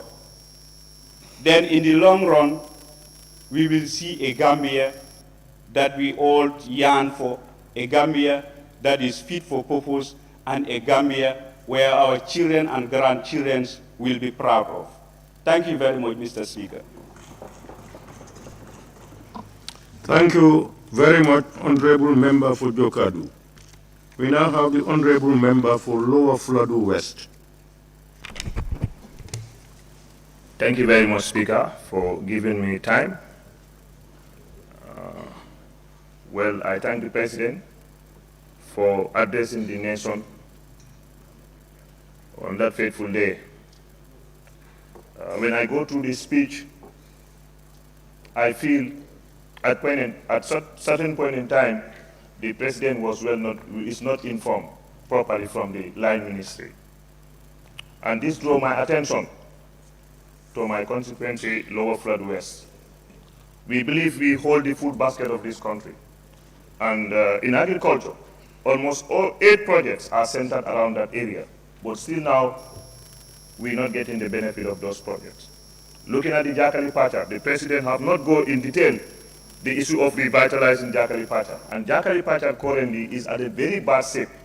The land needs survey, the water canals are not working, and there is no farm mechanization. The women and the farmers there use the hard way. There is a lot of harvest lost. But yet still, the government is yet to address that, and that is of big concern to the people of Lower Flood. And also, we are still disadvantaged with issue of water. Few villages in Lower Flood will have access to clean and safe drinking water. And then this is our concern. And then the rural water and the rural electrification program haven't touched us in the manner that we wanted. Going back to health, it does not touch the issue of drugs supplies in that way. And in this country, currently, wherever you go, in any government facility say there is no drugs or equipments are not. And I think this is a concern. And before I forget, Mr. Speaker, on the day of this fateful day, the convoy of the Vice President disrespect parliamentarians, and that was very wrong. They disrespected us, obstruct the traffic of parliamentary, going for parliamentary sittings, to the extent that they even confiscated a key. And we believe that those parliamentary concerns need an apology from the convoy of the Vice President. Look, parliamentarians need to be respected. We need to be respected. Before I pass, and one thing for certain in this country that we have to face the reality. For the fact that we belong from different political views, but let's see this country. This is a country that you can see another opponent political party will wish this country to go down. This should not be accepted. We should have an attitudinal change. We should completely refrain in the manner that we look at things. Alama Banko have been said somewhere else, which is wrong. This country belongs to all of us. Let's face the reality. We can have different political views, but not to the extent that we are going. And this also reflects to the journalism that the president did not touch well. You see, journalism should be a profession. And I believe that there should be ethic and code of conduct that should safeguard journalists in this country. I believe in law of Florida that they used to tell me, Honorable Mbalo, bear in mind that the journalists are going to set this country in fire for one day. For the kind of information, everybody become a journalist, and there is no code of conduct that safeguards this thing. And I believe that the country needs to be serious in this manner. Coming back to road network, the ministry, Lower Flood West, we had port road networks to the extent that most of the people are at disadvantage. And I believe that the President of the nation should understand this very well if he is informed. If you look at the road network that links communities from Sarengai to Fulabantan and from Saremalan to the highway that is into Aladi, those road networks are very poor. If a pregnant woman is about to go to labor, sometimes they deliver on the hospital. But we thank the President for initiating the community ambulance, and we believe that that was one of the biggest success stories that the health ministry have registered in my area. Going back to the issue of tourism, when I saw the speech, I see 2 paragraphs. It's very small for the Ministry of Tourism. And I cannot understand that.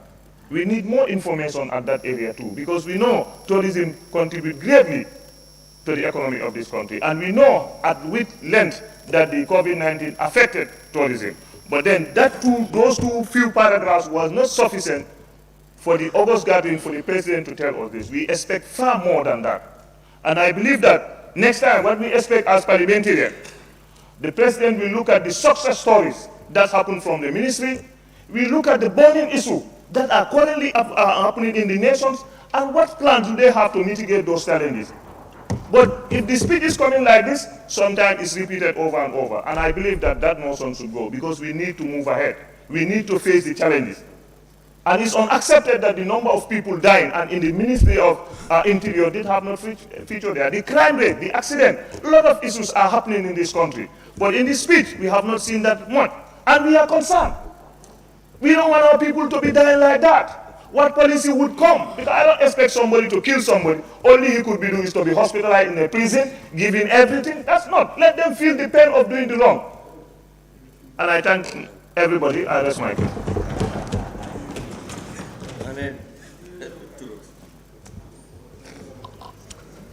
Thank you very much. Thank you very much, Honorable Member for Lower Florida West. I now invite the Honorable Member for Kiang West.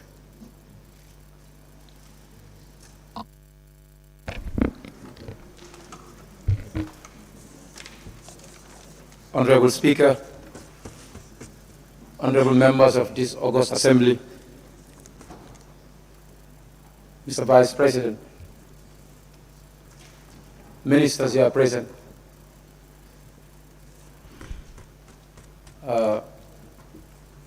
first, may I start with thanking the President for fulfilling this important constitutional requirement to address the National Assembly, the most democratic institution in any democratic nation, on the policies and programs of the government. This was a great job, and I want to tell the President thank you very much for that. Having been heard from the President and gone through the document that has been presented by the President, but first, before I proceed with the deliberation, I would love to differ a little bit with what the member for Combo South has said. During his deliberation, the comparison between the inhabitants of Combo South and that of the LRR, which I am a citizen of. And looking at national benefits, national entitlement, if you want to talk about the distributive justice, you talk about equity for every individual to get what you're supposed to, what is due to you. So the principles of equity would help us very well to better understand why the comparison between the LRR and that of Combo South. So therefore I believe, even if it is a single community in LRR or two communities inhabited by 2,000 people, they are all citizens, taxpayers of the country. They have equal rights. So therefore, it would have been better fitting if Combo South should be given what is due to them. This would take us to the principle of equity. So thank you very much. I proceed with my deliberation. I want to start my observation with the Ministry of Health. Honorable Speaker, it was so crazy, honestly, during the President's deliberation, and by the fact which is on the document that he has presented, that the major achievement of the administration of the health sector, the major achievement is the introduction of the health insurance scheme which is in progress. The health insurance scheme with the registration is in progress. The day that the President was delivering his speech to address the Parliament, if you walk out of this Parliament 1.2 kilometers to the major health center in this country, there was no water. These are facts. The premature kids died at the health center in those very days. There was no water. Women were giving birth. It was difficult to have a water to sanitize them. So I think the Department of Health should come back to this Parliament and report to us about what are some of the achievements, what are some of the things that they've done with the budget that has been allocated to them. Taking you through a few history about the budget. Prior to 2021, the arrival of COVID-19, the 5th legislature sat over a discussion to talk about the fund that the health department could be allocated with for their response to COVID-19. It was 500 million initially. that 500 million was used during the implementation of this budget. The same Minister of Health came to the during the fifth legislature, came to the Parliament to report about the corruption scandal in his very own ministry. These issues are on records. What has been done about that? After the corruption scandal, a supplementary budget has been approved for that ministry after the exhaustion of the 500 million without going through the National Assembly. The same ministry, Ministry of Health and Social Welfare, we had an approved budget for them in 2021, which was 1,602,622. Point of what? Is it observation? Is it an observation? Yes. Wait, when your turn comes in, honorable member, please. Allow me to deliberate. Is it an order? Point of order. All right, thank you. Yes, point of order, please. May we hear it? Honorable Speaker, the member is saying that that was a supplementary that was done for the health without coming to the Parliament. That's an error. That was not supplementary done. Supplementary budgeting cannot be done without coming to this Parliament. May I hear you again, honorable member? No, it's not. Honorable member, may I hear you again? It's not the slip tongue. I said the honorable member has said that a supplementary budget was done for the health, which has not come to this Parliament. I was in this Parliament, so I know if there was a supplementary without coming here, I would know. So I said that was an error. Okay. Meaning the honorable member is informing people. Honorable member for Willie West, these were facts, and we have records for this. We have videos. Honorable member. This man is.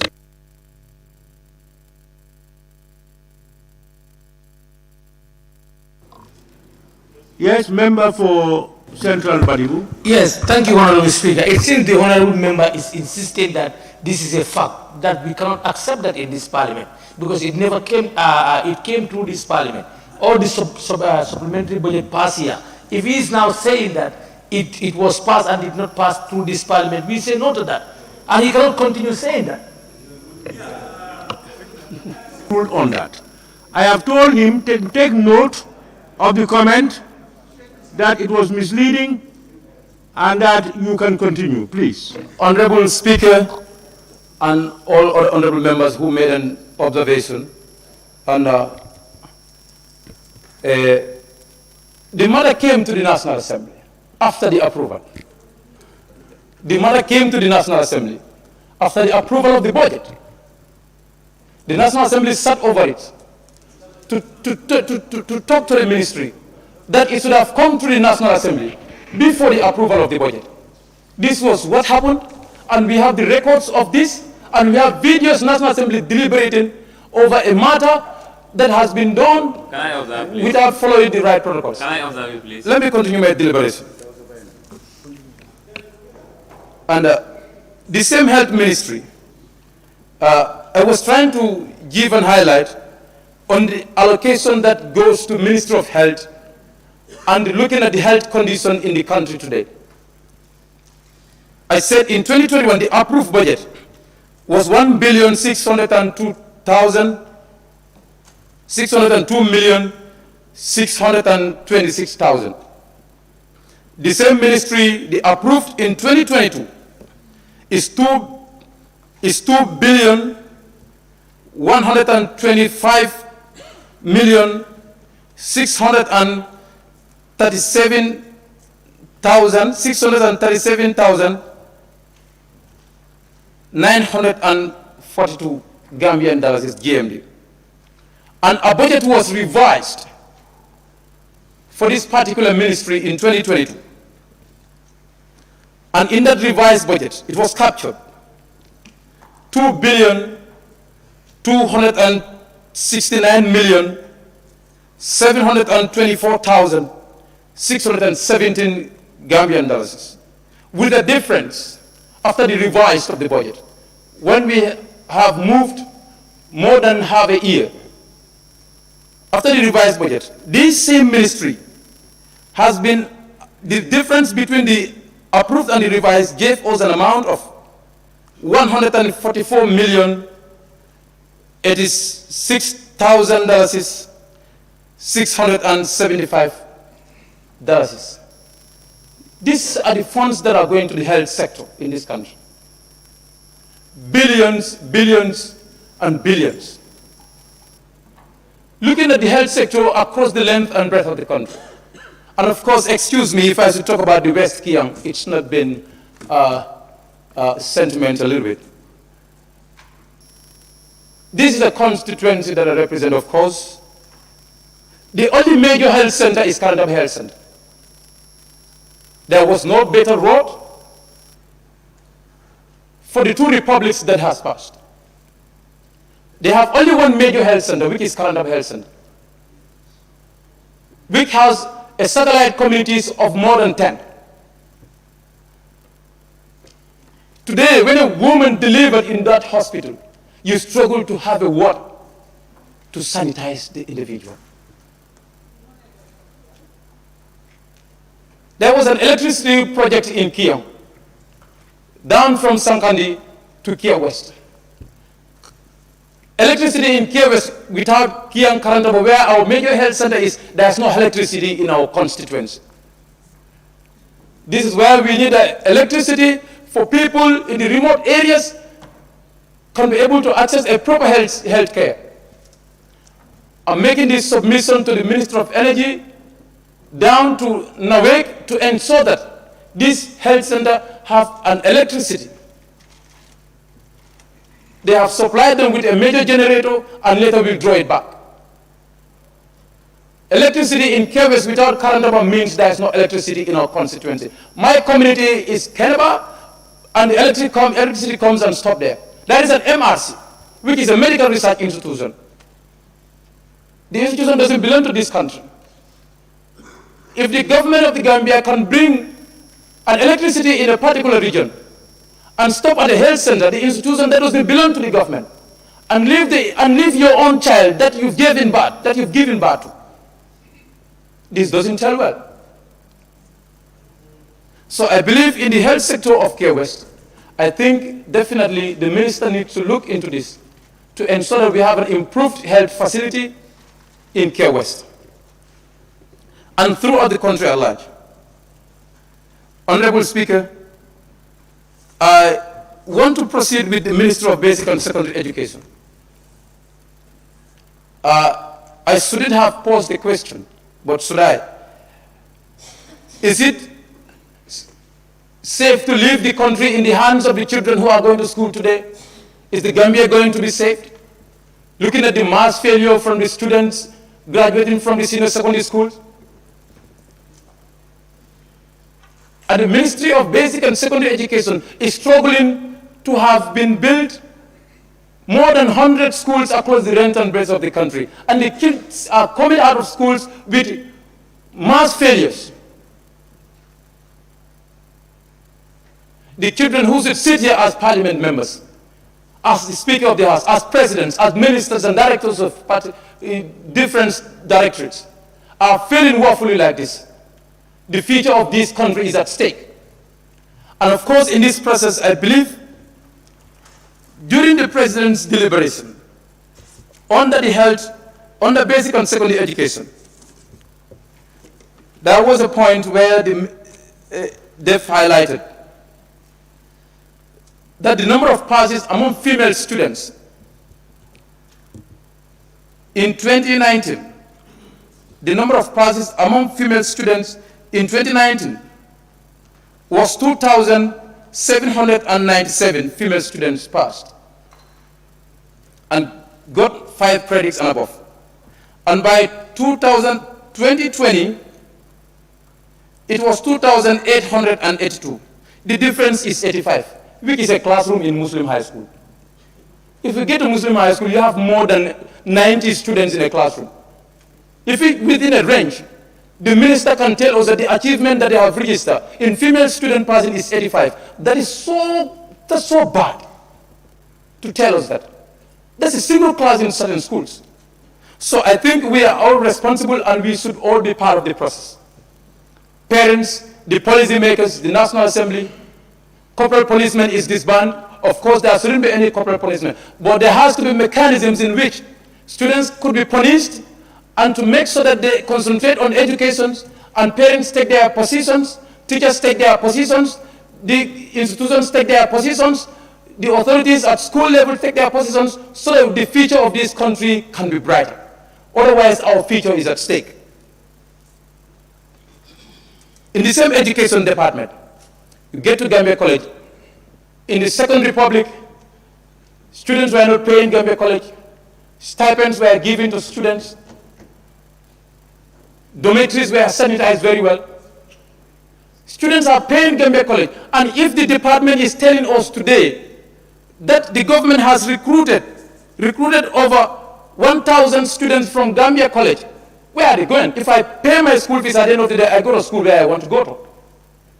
Previously, what was happening is, if government pays for students, at the end of the day, when they graduate, you post them to various schools. But this is why the students from Gambia College now are running to private schools, because that's where they are better paid, and they pay their money. It's not the government who pays students to schools for them. So I think Gambia College should be looked at very well if we want a proper education for our country.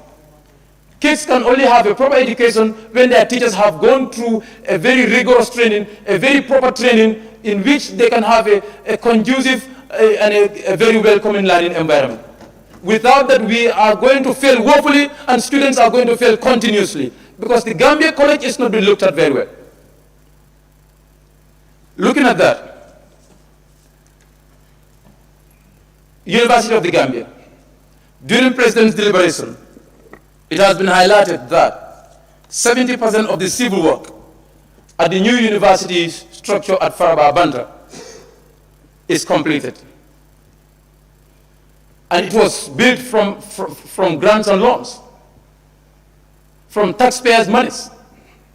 Taxpayers, the peasants, the poor people, the marginalized, their kids are graduating from senior secondary schools with good grades, and they are dropping out from schools because they don't have scholarship to go to school. And the money that we've taken as loan, they are the people who are going to pay these loans. So I think the ministry should strategize and stop giving scholarships to the sons and daughters of the ministers and parliamentarians and directors, and give it to the sons and daughters of the peasants, the poor people, the marginalized, so that they can all have an opportunity to sit here as parliamentarians. So I think these are issues that we are confronted with in the education sector, and it's better we realize these things and go back to the drawing board and see how we help the peasants and the marginalized in our societies in order for us to have a better society. And of course, we have talked about a lot, but finance and economic affairs is the most important aspect, which I didn't see, or which I don't see in the report on the finance and economic affairs, is to talk to Gambian people, to inform the National Assembly about the GDP that takes you down to per capita income of an individual in a country. This will inform the citizens to clearly identify the distributive justice, how each and every citizen is entitled to and how much you are entitled to, so that the member of KWS can sit here and say if the per capita income is $3,000, then the people of KWS is constituted this number of population. Then this is the per capita income that can go to KWS. This can renovate Karantaba Health Center. They can help construct KWS Road. We want such statistics to come in. We want such information to come in, to inform the people about the economy of the country. What is the GDP of the Gambia? What is per capita income? What I'm going to have, what my son is going to have, what my daughter, what my mother, what my grandpa in Woodley, what my grandpa in Fonyi is going to have. These are important information that the National Assembly need to have, so that we can understand the economy of the country. Looking at the same point, that takes you down to the debt service of this country, which is very high. It has been informed in the document that the debt service in this country is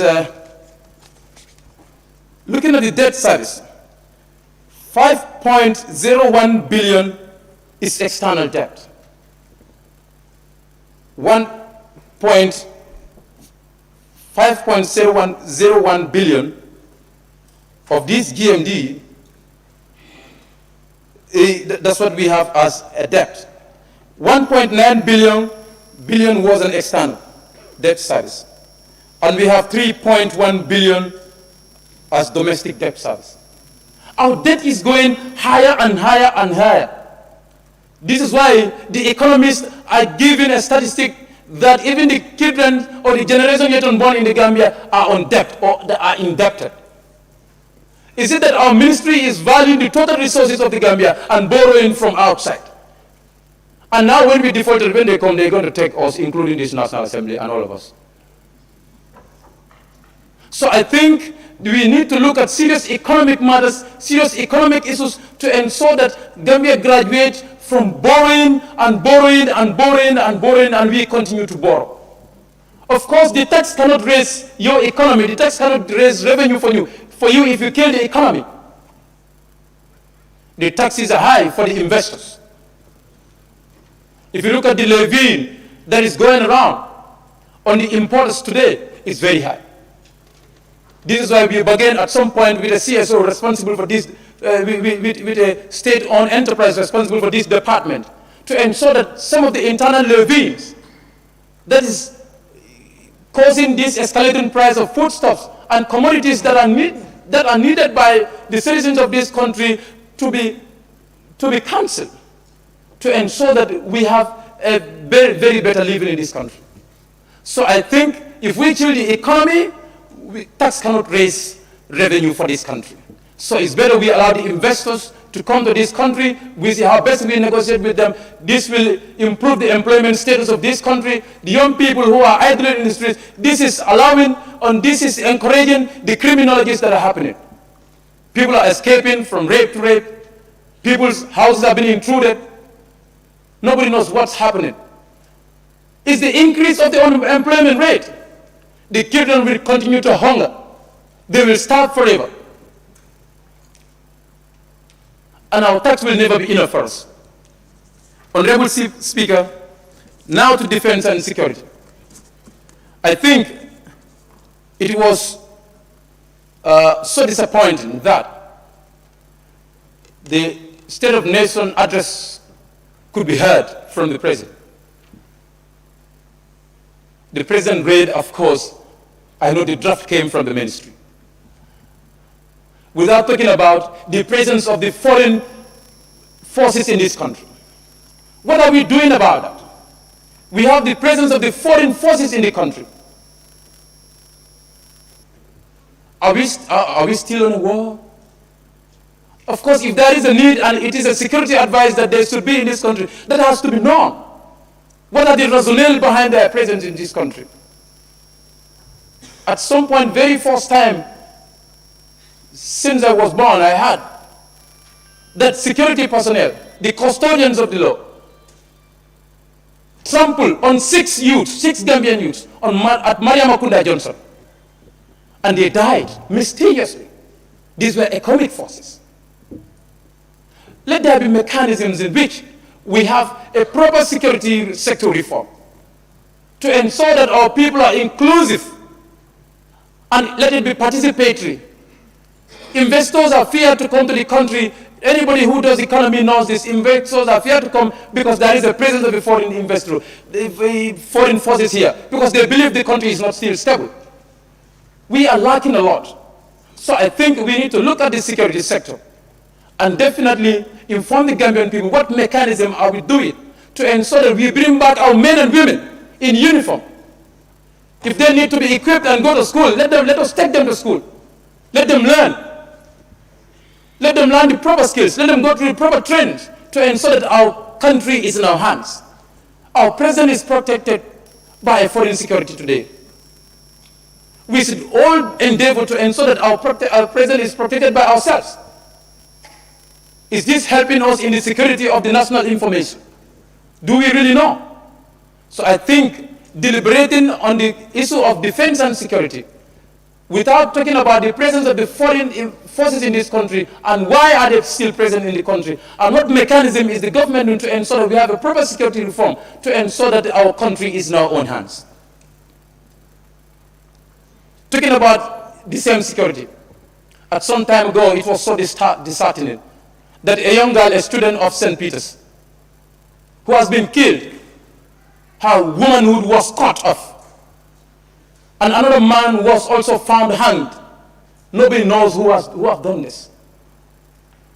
By today, there should be a march for that student to ensure that, they call for government to make a stop to those things. A young girl was raped, 5-year-old girl, and died a few days ago. What is the security of this country doing? So I believe the time has come that we all join together and help each other to develop this country. It's not only the president.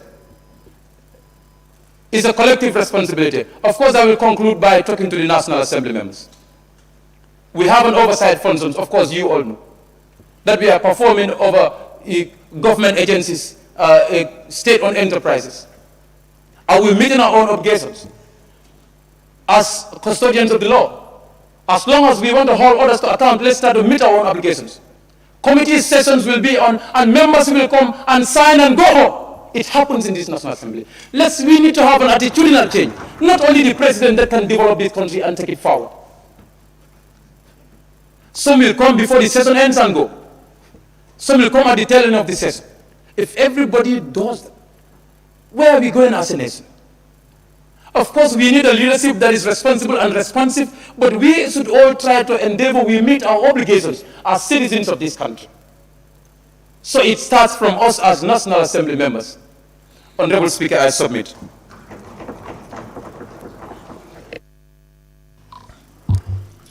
Thank you very much, Honorable Member for Kiang West. You've posed all of us a challenge. And the statement you gave out,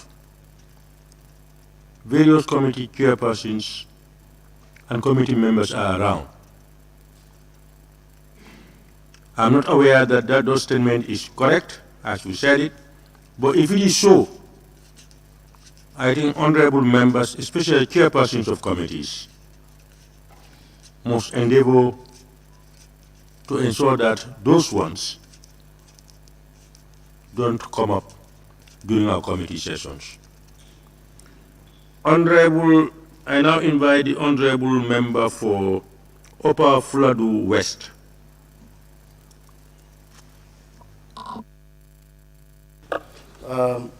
Thank you so very much, Mr. Speaker. And then I thank my honorable colleague, National Assembly members, and also thanking the Vice President and then the other ministers present here.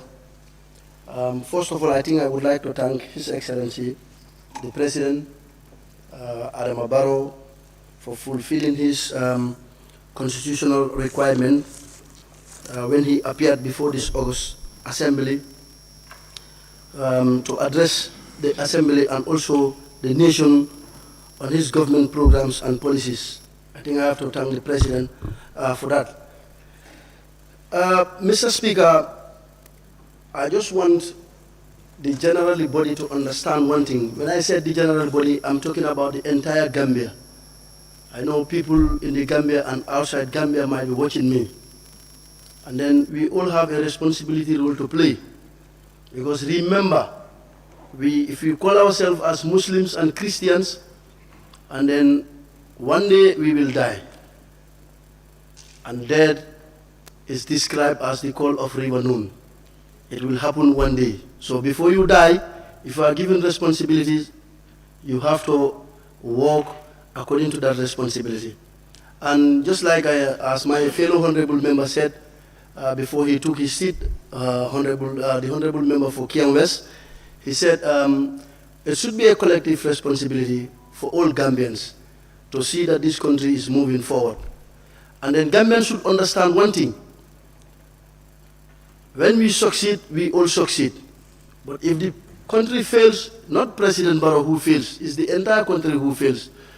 President Barrow is just one out of the lot.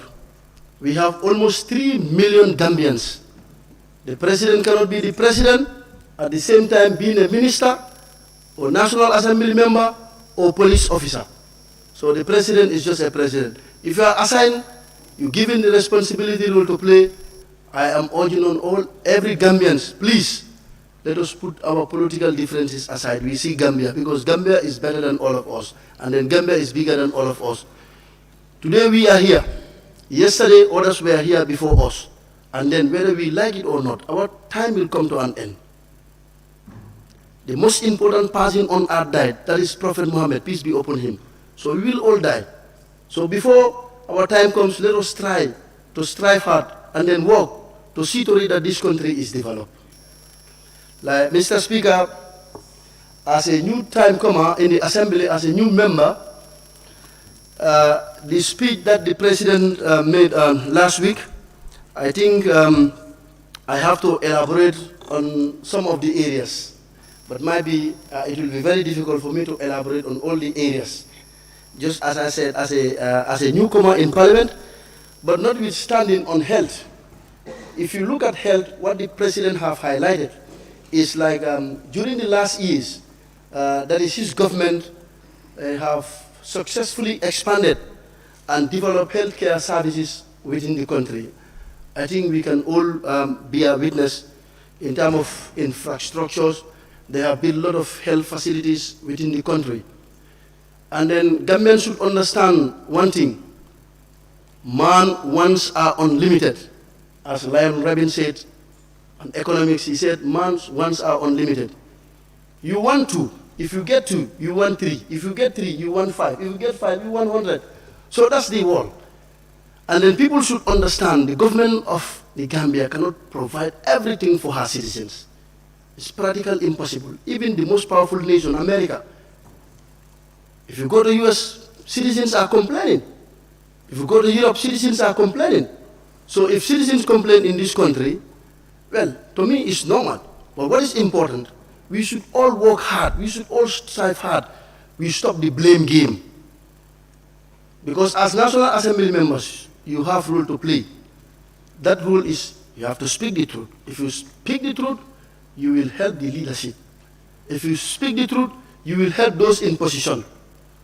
Like, as I said, government major achievements in health, as far as I am concerned, is the introduction of the National Health Insurance Scheme. That National Health Insurance Scheme is to benefit the poor and the vulnerable. So I think this one is very, very important as far as the health services is concerned. But another successful story is, that is why one of my honorable colleagues mentioned statistics. Statistics are very, very important. Because sometimes when you bring in statistics, so that Gambians can know where we are heading to. Because if sometimes outside, others will be saying, you will see it on newspapers, people will be saying at radios, that the maternal and child mortality rate is high in the Gambia. That is incorrect. That is incorrect. They don't know the data. The maternal and child mortality rate is going down as far as the country is concerned. If you go to Ministry of Health, you will see the statistics there. You will see the data. And then skilled birth attendance. Skilled birth attendance. And also postnatal care and nutrition has drastically improved in this country. So these are the data. These are the statistics. So I think the Ministry of Health, to me, they are really trying. But as I said, man's wants are unlimited. We, the Ministry of Health, have a lot of challenges as far as health is concerned. That one, we all know. And on training, the sector now offers, like postgraduate training at Edward Francis Small Teaching Hospital. They are giving that training also. Offers health-related programs up to bachelor levels. So these are all achievements under the Ministry of Health. And also, another successful story, as far as the Ministry of Health is concerned, is the introduction of the community ambulance. My orders, They may see it as politically, or they may see it as otherwise. But to me, where I come from, Upper Fladu, the people of Upper Fladu, we are really enjoying the community ambulance. I think we have to thank the government of the Gambia for giving us those community ambulances. And 80 new ambulances have been distributed countrywide. So I think we have to give the Minister of Health a tap on their back and the government of the Gambia for providing those community ambulances to areas where health facilities are not. And then the sector is also constructing an emergency treatment center and also blood transfusion center at Farato. So all these are success stories as far as health is concerned. But notwithstanding, I am also urging on the Ministry of Health, the minister, that I am from Overfladu, I am from Bansang, and Bansang is the main referral hospital in Upper Fladu or in CRR. Referrals are coming from Basse, from CRR, and part of Senegal Oriental. But as we speak, Bansang Hospital, we were promised that the hospital will have a dialysis machine, but up to now we don't have. And definitely we need this dialysis machine. Because the minister, he knows the importance of the dialysis machine. As you all know now, many of our adults and children are dying as a result of kidney problem. So we definitely need the dialysis machine at Bansang Hospital. And also, we don't have an orthopedic surgeon. All surgical cases are referred to Edward Francis Small Teaching Hospital. And then we are putting more burden on them. So I am urging on the minister to look into that the Bansang Hospital, we need a surgeon. We don't have a surgeon. And the hospital is running an ICU unit, but it's not up to standard. It's not up to standard because Bansang Hospital is a major hospital. On daily basis, you can see more than 1,000 patients, especially today, Monday. Over 1,500 patients will be seen today, Monday. So I want the minister to step in and the government of the Gambia so that at least that area can also be sorted out. Mr. Honorable Speaker, on agriculture, like as my honorable colleague said, that we are the food basket, that is the Sierra South, we are the food basket of the Gambia. The land is there, the water is there, but like as I said, like in Bansang, for example, the rice field, this is going to be the second year that women farmers, they could not cultivate rice. They could not do rice cultivation. So there was a project, that project started since last year, or since year before last, but the project has stopped and no work has been done. So I want the agriculture minister to look into that aspect. And also, as you said, the agriculture minister, the agriculture, they have 8 projects, and these 8 projects is amounting to about $294.13 million. So this is also, how to call it, a success story through the help of partner support and government. And government have invested heavily in agriculture, mechanized, so as to transform the sector through donor-funded project. Last year, over 6,000 hectares of land was used for rice cultivation. And then 400 hectares of land was used for vegetable cultivation. So this shows you that the way things are unfolding as far as the sector is concerned.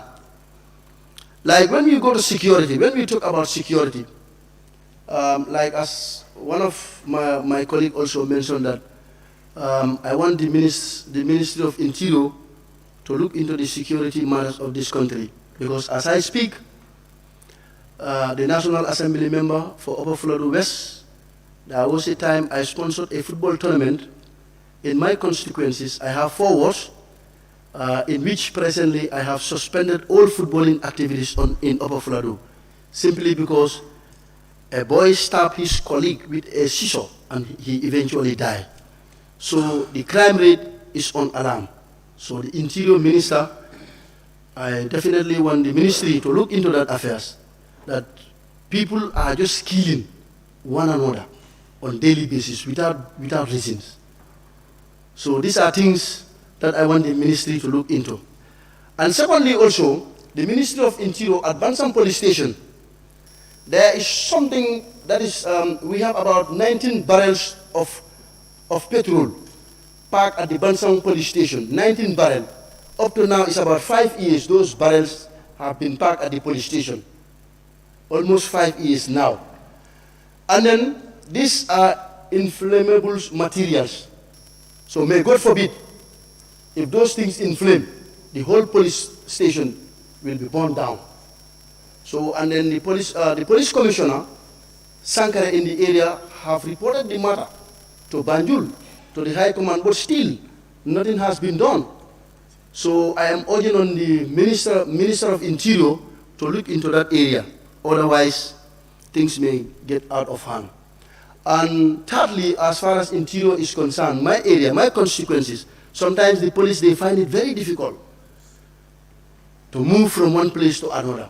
Though they have a vehicle, a pickup vehicle, the police station, they have a big vehicle, but that vehicle is old now, almost 4 years.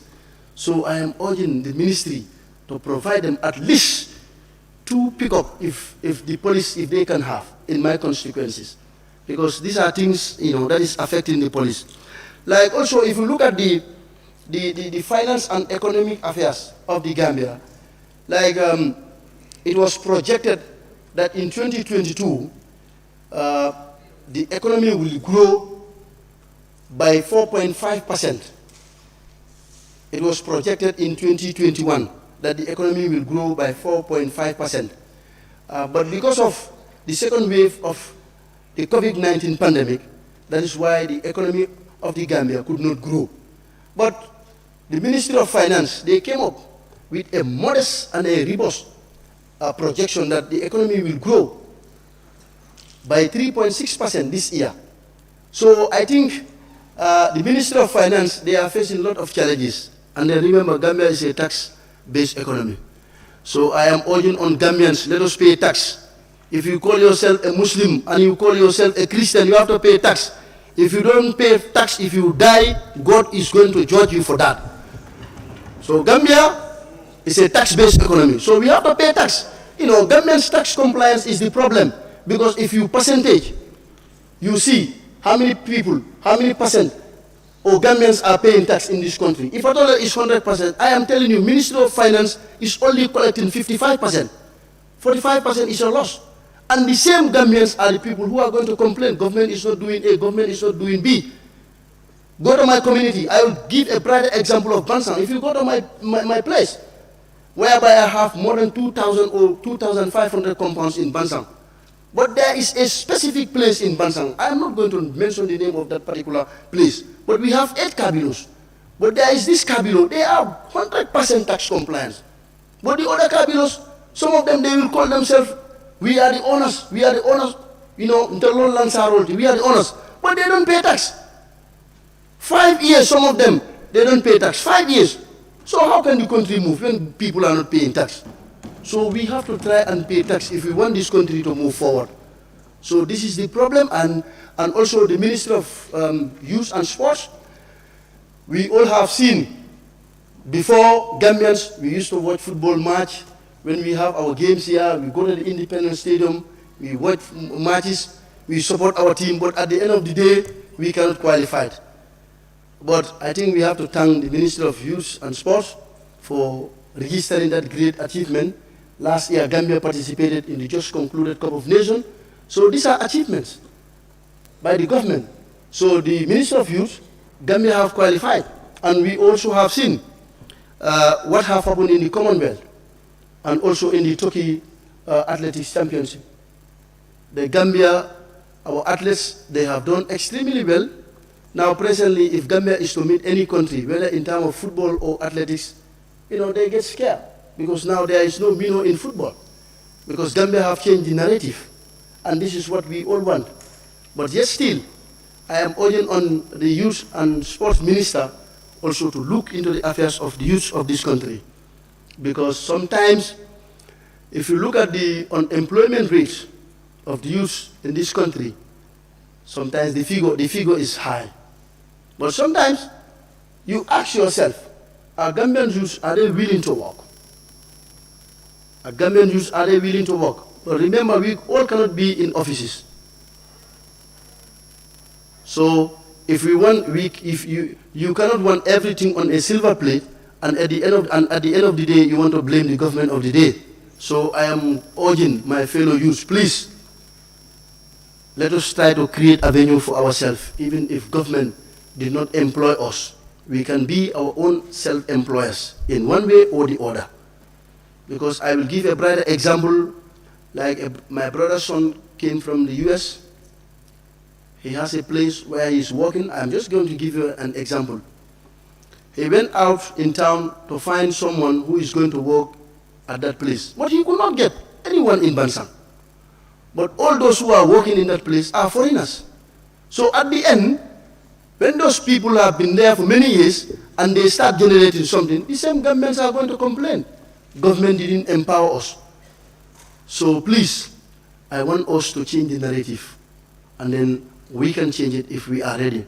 And then before I take my seat, Mr. Honorable Speaker, I would also like the line ministries, like as one of my colleagues said, I would like them to tell us their success stories next year.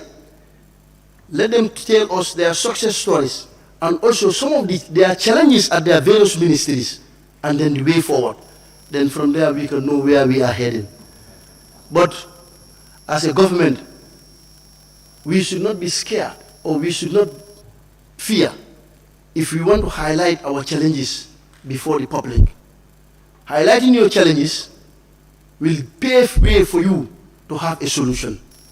So, various ministries, I thank you so much, the Vice President and the President of the Republic of the Gambia, the National Assembly, the media fraternity. I thank each and every one of you, Mr. Honorable Speaker. I thank you very so much for giving me this opportunity. I beg to take my seat. Thank you. Thank you very much, member for Upper Fladu West. I now invite the member for Lower Salum. Thank you, Honorable Speaker, for giving me the floor, and literally thank the Vice President and the ministers in Cabinet. Thank you. I also thank the President of the Republic of the Gambia for doing the right thing that is expected from him. Before going further, Honorable Speaker, we must say the truth with a solution. What the President should do, he do it. The responsibility that is charged to the President to appoint ministers, head of department agencies, that is money to do it. But a President cannot be a minister, being a police officer, what our fellow says, or being a parliamentarian. Each responsibility is charged a particular person. If you cannot do it, you resign. I have to stress on this, Honorable Speaker. If you mention a successor, then you come up with challenges.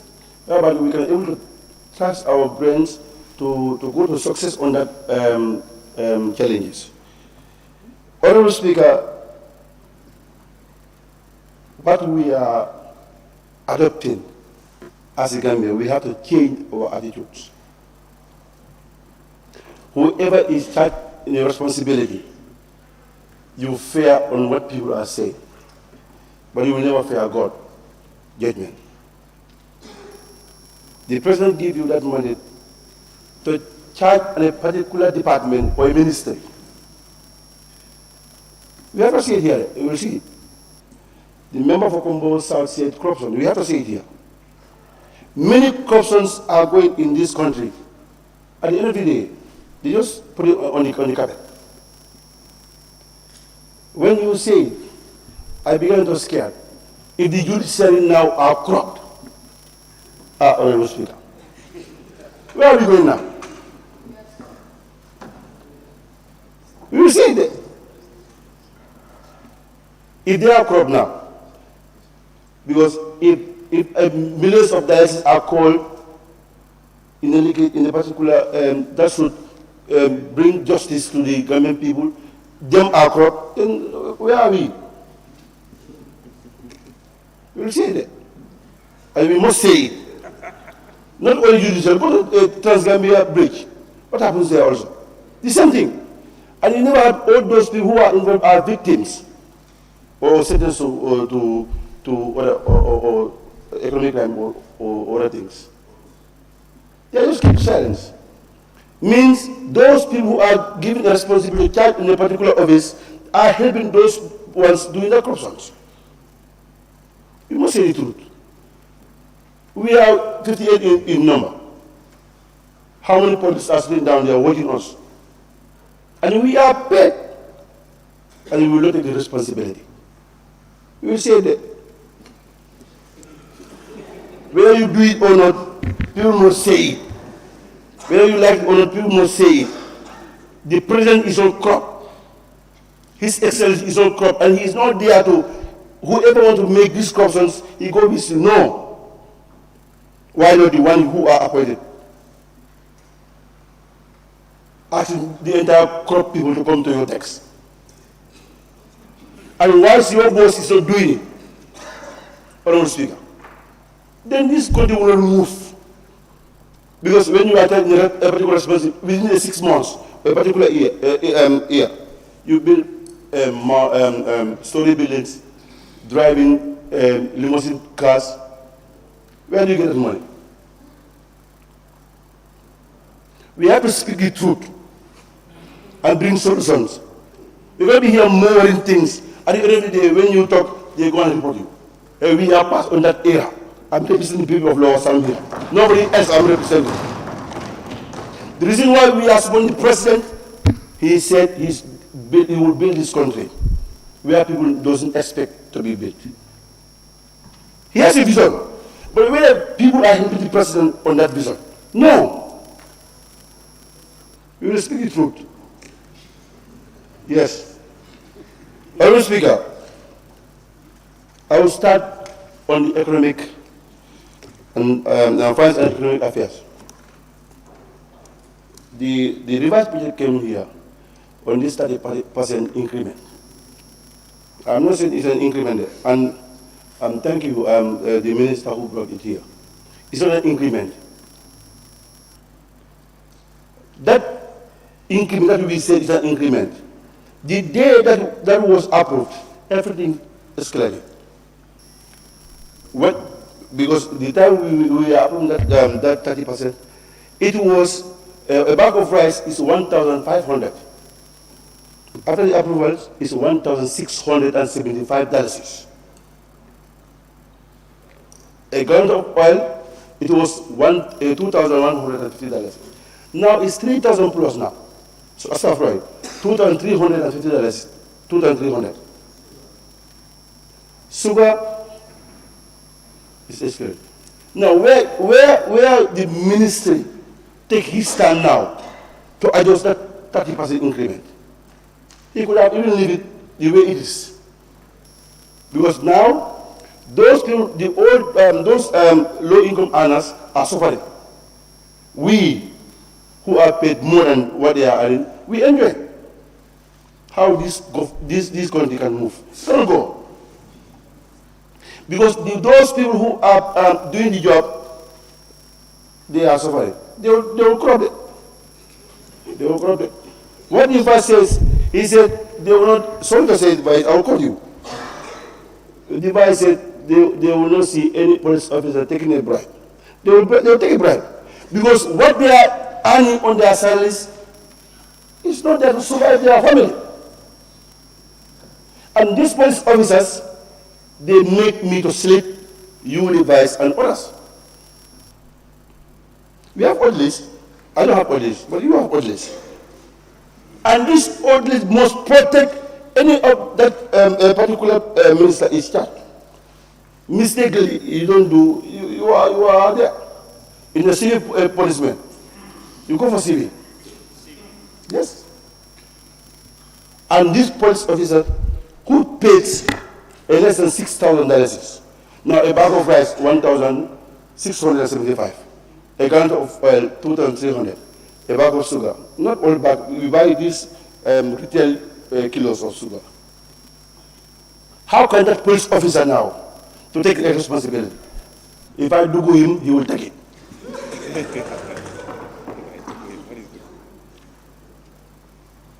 Honorable Speaker.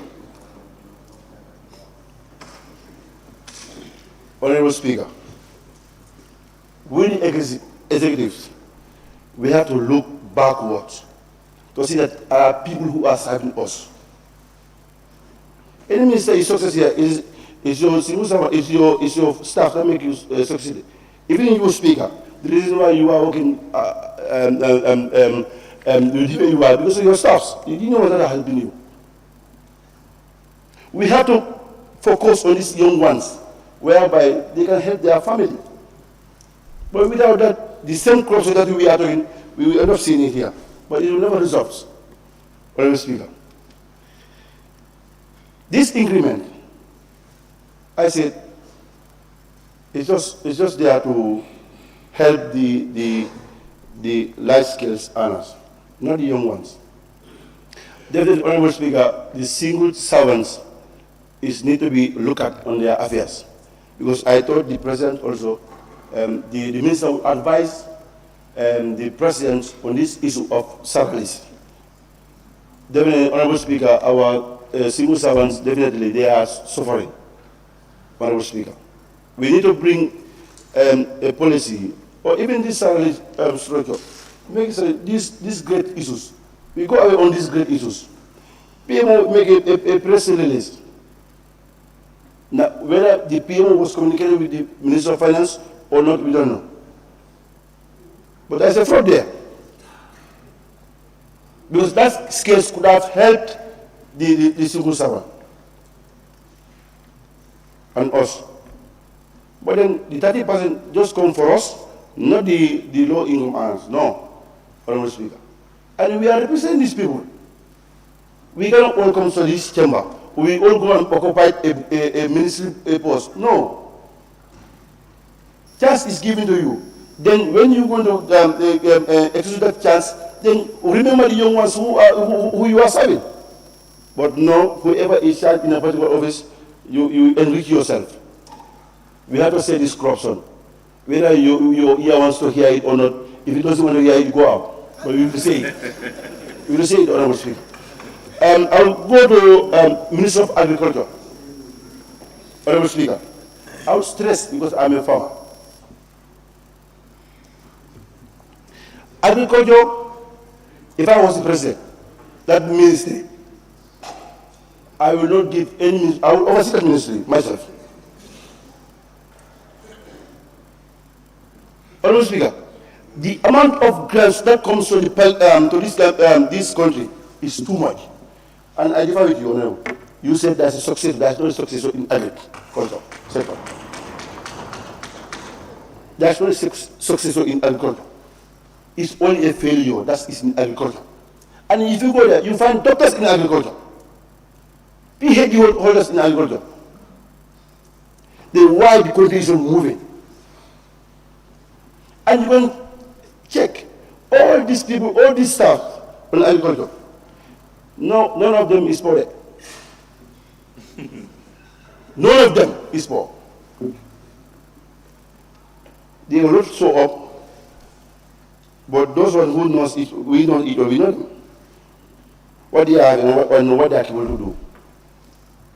You can get how many grants are here. And these grants will never go to the success of the development of our people. We went to an oversight committee, that's agriculture. What we have seen at the site of these rice fields, Honorable Speaker, is not encouraging, Honorable. What people are now doing, if this guy, and in fact the worst part of it, you will be in a particular staff. When you want, there is a project coming, you will make a secondment of that project. Now you apply to that project, you are moved to that project. You will be paid salaries. No, sorry, the one that you will need for secondment, you will pay for allowance, you go in for salaries. In fact, you are paid more than even the PS, or in fact, the ministers. And all these projects go for these vehicles. And these night allowances and per diem Nagano. Honorable, we have to stick on this. And in fact, this grounds comes from the parliament, this in country without the notice of the parliament, in fact.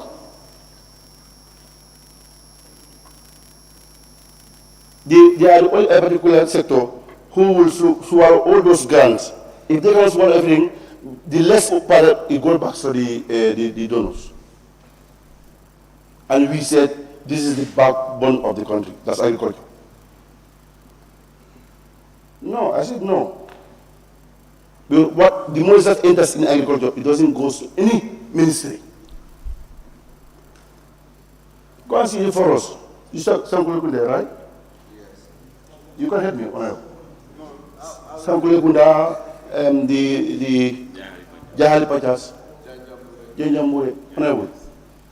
When we are talking of Ukraine and Russia, honest to God, if we develop those for us, we will not take up this rice going from 600 and 1,675. No. And in fact, the person who is in fact trying to grab a little bit, that's Marufa, they are trying to frustrate Marufa. Now we are here because of a particular interest. Contract is given a person where you don't make this, how call it, this site, this land development are given to a particular project.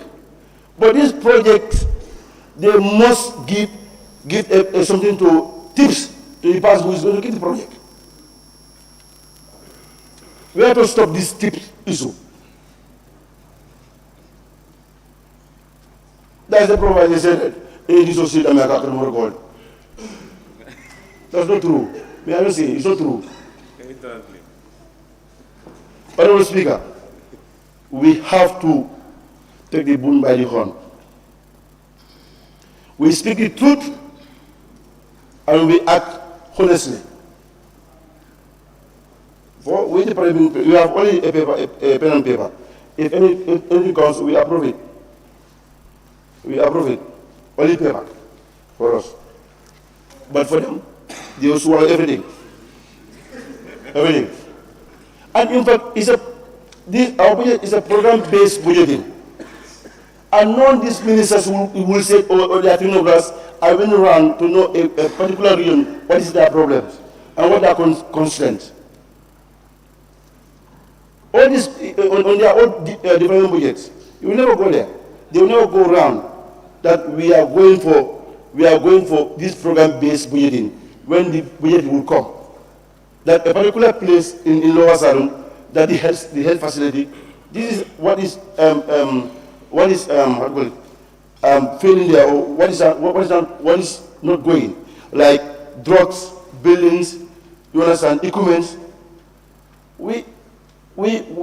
That health facilities is there since when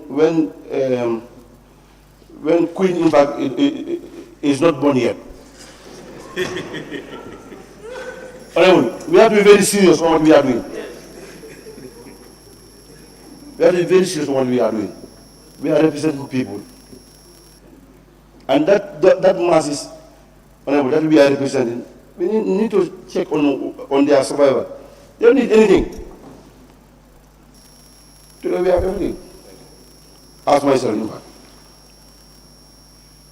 I am driving a vehicle that a person that who voted me in, he even doesn't have a fare to go to his successor.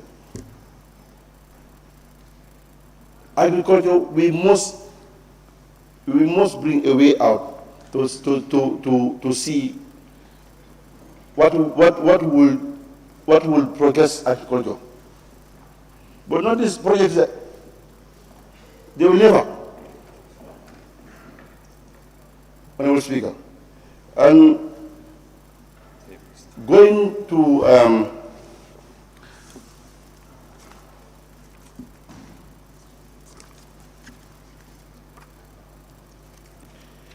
Interior, Honorable Speaker. Yeah, I thought the minister also will advise the president on the issues surrounding the country, the crime rates, the killings. It's too much, Honorable. People are even scared in their houses now. Honorable Speaker. And again, I will stand to blame little the Minister of Justice. Because you cannot catch a thief after going through a court procedures.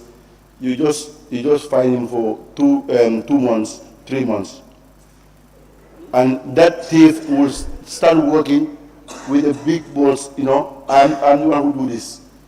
That place is my house. Honorable. No. Whoever do offenses, whoever did this break and enters or kill, I'm saying whoever kills, they kill you.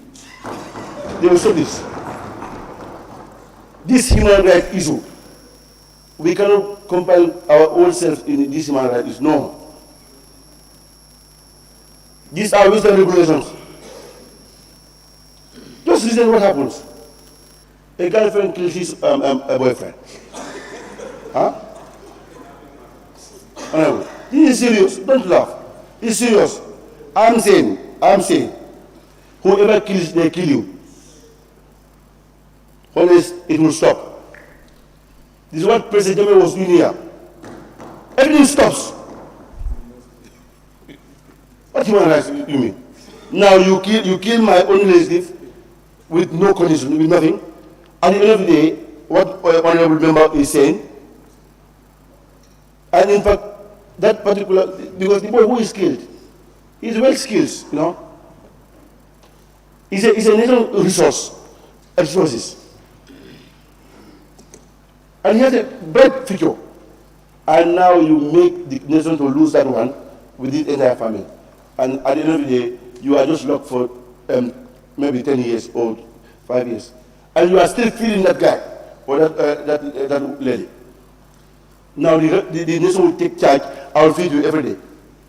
Bread, in the morning, bread and tea. The rice and something else. You are watching TV like it. I said no. If it's going to happen, in fact, let the government take charge now. I will not feed you. 7 o'clock, you're going to have the rice field. You have only break when you come back home. Honorable Speaker, the killings is too much. The robbery is too much. The interior means that you have to take charge. And the IG. You are all protected. But our people are not, the masses they are scared. Honorable Speaker. We have to say the truth. Nobody feels to go, even your business area, in fact, alone. What is happening? We have seen it. It's unacceptable, Honorable. Whoever kills, I'm saying this, whoever kills, let them kill you. You break and enter, you go for hard labor. The what the President was saying, you go for hard labor. Those support forests and forests around Sierra North, they're going to defend them. You feed the nation and feed yourself. Honestly, it will all stop. Even it will stop, but it will minimize the crime rate. This small Gambia, every day you are hearing people are killing, people are robbing. In fact, this criminal come with their knives in your house. They blow, right? Give me or I kill you. You will give. Me, I will give. I will give. You are not to lie. I will give you. We have to take charge. The office of the IGP. You need to protect your men, that the police. And in fact, those are not protected. In fact, today, if there is a crime in a particular place, you ask for vehicle, they will not go.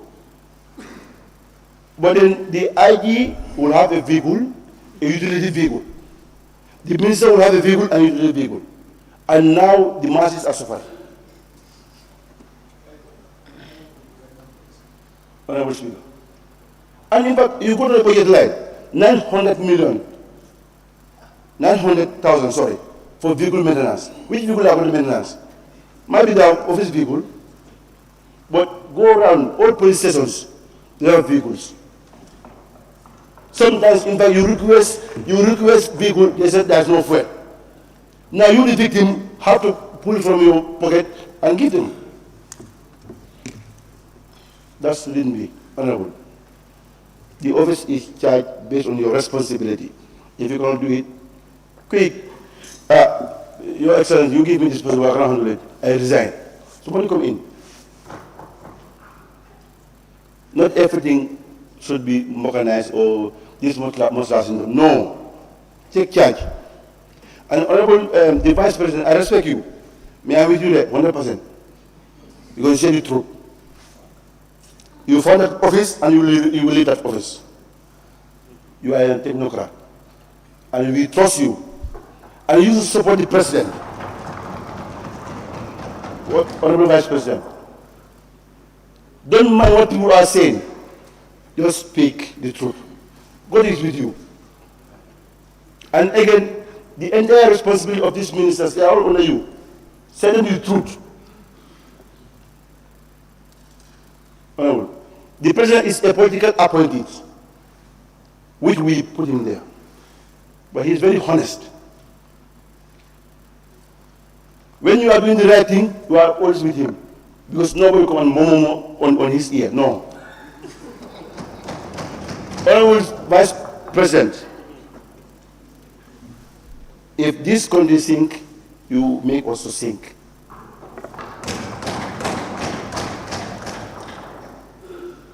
We have to say the truth. I'm not afraid of anybody here. Nobody. I will say the truth. If I shake my hand, because you don't give me. You don't give me that. If I shake my hand, you just bang your hand. Don't give me your hand. And again, nobody in this chamber loves the President more than I do. Even himself, I love him more than what he is. So he's a man of wisdom. We cannot say it here all. Not that because I'm standing supporting the President. No. He said, accompany me to develop Gambia. This is what we are doing. And we are going to die for it. And any day he mistakenly do it, I said, President, no, this is not the way. That's the way. Hey, leaders are being there, not being somebody who is knowledgeable. No, we help the leader. This is what Obama said. When you are hoping the president fails, means the country fails. And we, the young one, will not allow this country to fail. Whoever is not doing the right thing, we will tell you. Where you are the speaker, the deputy speaker, the minister, the president, we will tell you. Because you are all aging now. I'm age of 32 now. And I want to sit down there where you are. So, Honorable Speaker, I haven't taken the debate so long. I stand to take my seat. Again, to thank everybody who are here. And let people take their own responsibility. Thank you.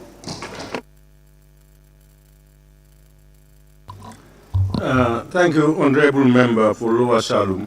Honorable Member, I'm just worried that if you tell armed robbers that when you are attacked, you will give them, they will always come for you. Especially if you say it publicly. And honorable members, I want us to remind ourselves that we have all the powers.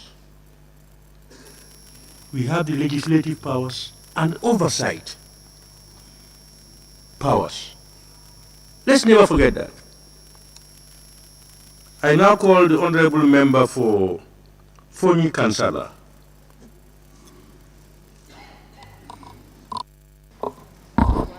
Thank you, Honorable Speaker. I indeed welcome the the Vice President and other ministers that are also present. It's indeed a great day, as we all believe as honorable members. The vision and mission of this country is in our hands. So better we stand firm to attain its wishes and aspirations. It's indeed great. I thank the President for according his State of Nation address constitutionally. And Parliament and parliamentary proceedings, there are elements that will change the narratives in the workforce, the security sector, agricultural sector, health sector, educational sector, and a whole lot of sectors within governance. Honorable Speaker, the youths of today in the Gambia, as the look implies, skills are of essence. No government in the world can employ people 100% or its citizens 100%. But skills is of core for any meaningful development that is ready to earn its aspiration for the youth folk. Partly, there are areas that this ministry is doing extremely well in terms of skills. The GIZ and the YEP is instrumentally doing well. But I believe the concentration factor is based more on the combos. The rural areas are left. So I believe so let's work to develop skills, to encourage skills in the rural side. Not only policies, programs, aspirations, we base it in the combos. But you realize some of these skills and the GIZ, a lot of youths are now venturing into their own businesses. But if it is a percentage, it's about 80% are all from the urban areas. The rural folk are left off without being informed of skills. This is why, in order to avert the baggage syndrome of migration, I think the minister concerned should revisit and involve the rural areas to see how there can be a better improve in the rural sector. In the Ministry of Youth and Sport, I dare ask myself, football, games, athletic sports. We have an independent stadium that is here for decades. Built, we will inform vividly, the stadium is no more under its best for games and footballs. Either we go outside countries to play matches, a lot of others. We want to be informed. We want to be educated. What is the status quo of the independent stadium? How far are they ready? Funds that are given, we want to know the outcome of the development. When you go around the independent stadium, bricks that are not even in the right, so now you wonder who the contractor is and how was he awarded the contract.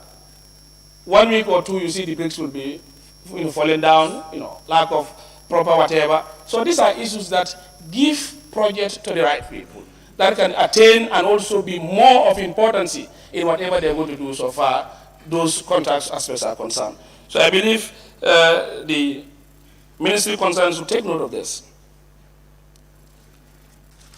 When you move around to Minister of Local Government and Lands, and also the road authority, whatever, by the look of things, when you go within my own constituency, from Sangayor down to before Kanfenda, there is a gully eroded roadside that is very risky for the other side of the road.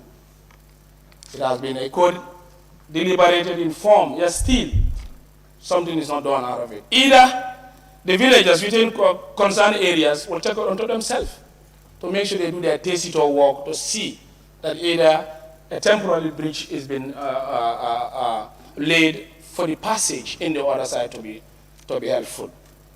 Cognizant of the same to Biam, whereby most of the areas is all gullied, eroded, and it's not even safe as we are in the rainy season. So I believe the line ministry concerned should take a look of those areas and see how best they can also address. And as they are also taxpayers, and I believe in my constituency, they are very compliant, as my honorable colleagues are saying, in terms of tax, and I believe it should come back to them. In the area of agriculture, Honorable Speaker, the President talks about agricultural modernization. It is good to hear, and we believe this is the best core that we think any responsible nation could realize is food self-sufficiency. If the modernization is there, if the modernization is going to be facts, not based on messages or say. Why? Because I say so. The former regime, tractors were given to seasonal farmers across the country, irrespective of your region, irrespective of your geopolitical location. But in the beginning, all those tractors were taken from farmers, left nothing, sold at reasonable prices. Today, when you look at the setup of phonies, no tractor was even given. So I want to ask the Minister of Agriculture, what methods did they use in distributing those tractors? We want to know. Because we are all taxpayers, equal opportunity to projects or issues that we think is a share cake for the government. And we talk about national development, a region or a particular constituency or a particular cohort should not be left behind.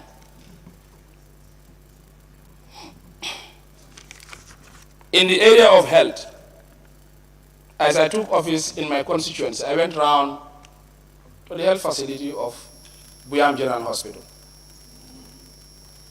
Honorable Speaker, it's rather unfortunate, and it's sad indeed. You see the acute post unit, where fresh from delivery leaks with water. Children will be sharing the same bed as I am speaking to you, Buyam General Hospital. When you go to the hospital, as you pass, you see good structures labeled, you'll be amazed. But I believe, go to that particular hospital, you'll even start crying, because the welfare of those people and those people visiting that particular health facility are off.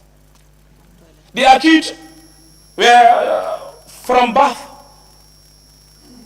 only one toilet is there, one toilet. And the other shocking moment is, you realize that today in Fonyi, as I'm speaking to you, the length and breadth of Fonyi, women are refusing to go to antenatal care because of what? The rooms are not conducive. Staircase, took this wood, prepare as if a waiting room, women will go discomfort in that particular area. This is causing havoc to the people of Fonyi and the satellite areas that do visit that particular hospital. Today you talk of, trying to build that interesting momentum for the citizens, either the workers in that particular health facility. You could have instruments forever, but their own place where they will stay, nurses, senior nurse officers, heads of department within the particular hospital, roofs, it's raining, it rains as if you are in the outside world. When it starts raining, those people in those houses will now pack their baggages, luggages aside. When rain stops, they return their normal chairs. This is what is happening. 3 weeks back, I was from that particular hospital. I spoke to the minister, and I think this is urgency is needed in order to avoid that particular situation. Honorable Speaker, when you look at the minor theater, the table that is there is rather unfortunate. How do you do surgery? I ask, how do you people do surgery in this particular manner of a table like this? The major theater is empty, a room without nothing. So these are hard facts affection that is affecting the life and the livelihood of people. Healthcare is a must to every Gambian, irrespective of where you belong. And I think it has to be addressed now so as to see the benefit of it. If not, women will be having issues. They will not even go to the hospital. They had lose confidence in the area. So therefore, I think let's do something better to avert the current happenings. The other thing that I've also went around, as I was doing a constituency tour within my constituency, hydrants in which disasters occurs fire. 3 weeks ago, a major fire outbreak happens nearby hospital. Honorable, can I observe you? Huh? Can I observe you? A point of order, Honorable Speaker. Is it an observation or a point of order? A point of order. Okay, may we hear the point of order? Thank you. I'm rising on clause 30. Scope of debate. Debate upon any motion or amendment to any motion or upon any bill, part of a bill or amendment to a bill, shall be relevant thereto, except in a case of motion for debate on adjournment debate. These are relevant issues affecting this constituency, but let's narrow our lenses down to the policies and program of government presented here by His Excellency, produced through those interventions, how we can better those ideas given to us. We believe that ideas are cross-cutting, but we must also be be more direct to the policy and program of government presented to us, and wait on adjournment debates. You can elaborate more, ample time on the challenges of the constituency. Thank you so much. Thank you, Honorable Member. There was a similar point of order. And I did say that the President's speech is cross-cutting. But I have also observed that people are using it as if we are on an adjournment debate. People will take it and then talk about their consequence problems. So I want to observe that members, please, let's restrict ourselves to the issues and generally, and when we go to the adjournment debate, consequence concerns will come up and you'll be able to raise them. Please. Thank you, Honorable Speaker. I believe I'm on track as I'm deliberating. These are facts and speeches of the President that he has alluded in his wonderful speech that he had laid before us. In the interior, Honorable Speaker, this is one of the most important ministries, and also as a sole protector for our welfares, easy movement of goods and services, protection of life and property internally. I believe that the Immigration Department could be watched properly to see an informed decision in their revenue collection. Bundung alone collects more than $2 million a year. But you realize that some of these collection points within the Ministry of Interior Minister, immigrations, would dare rent taxes to go on collections of those revenues.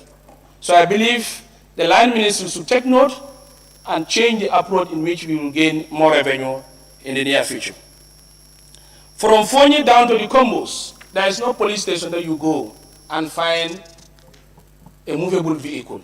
All is kaput in those areas. So I believe when we talk of interior or police do this, police do that, they have vehicles to do their patrols. So I believe what some of my honorable colleagues are saying, when you assess the ministers within their ministerial portfolios and permanent secretaries, a utility vehicle is given. But you go to police stations, no single vehicles are found. When you have cases, they'll even tell you, either you bought a taxi, go and come with that particular momentum. So I think it's high time, when we talk of to change the internal security of the country, we need to be very cognizant and we need to be very pragmatic in making sure tools are readily available for those units to perform their function. And again, when you go around patrolling the police and uniforms, it's a problem. Some of the officers, they need new uniforms. So let's work on with the ministry to make sure that is also addressed. And the other also remunerations of those services. I will still stand here and echo and continue to say and continue to defend the armed and security forces for their wonderful job that they're doing in the Gambia. Why? Because you cannot pay an allowance of a police officer, a sergeant, $250 as his what? House rent. All of us, the executive, the legislative, and the judiciary, arms of government, key stakeholders within. How much do we have? What are the allowances that we have? A police officer, a sergeant is paid $250 as his house rent. Which house? Even in our phone, you do not even have a house in that particular name. So I think let's revisit some of these affections that our armed and security forces are facing. In order for us to have a robust security checks and balances, for us to have people who are ready to make sure they implement the law to the latter.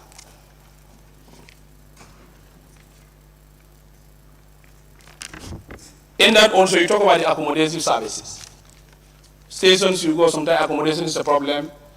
So I think the Minister of Concern should also work on that to make sure they improve the accommodation. And also fisheries. Years past, we had a fire disaster of Minister of Fisheries, the office. But still, I haven't seen a report. If it's available, I think I will also ask the honorable members for us to have a vivid hearing of it and see what can we get out of it, and also see the causes of the fire and what heralded that particular fire, to be informed of the current happenings.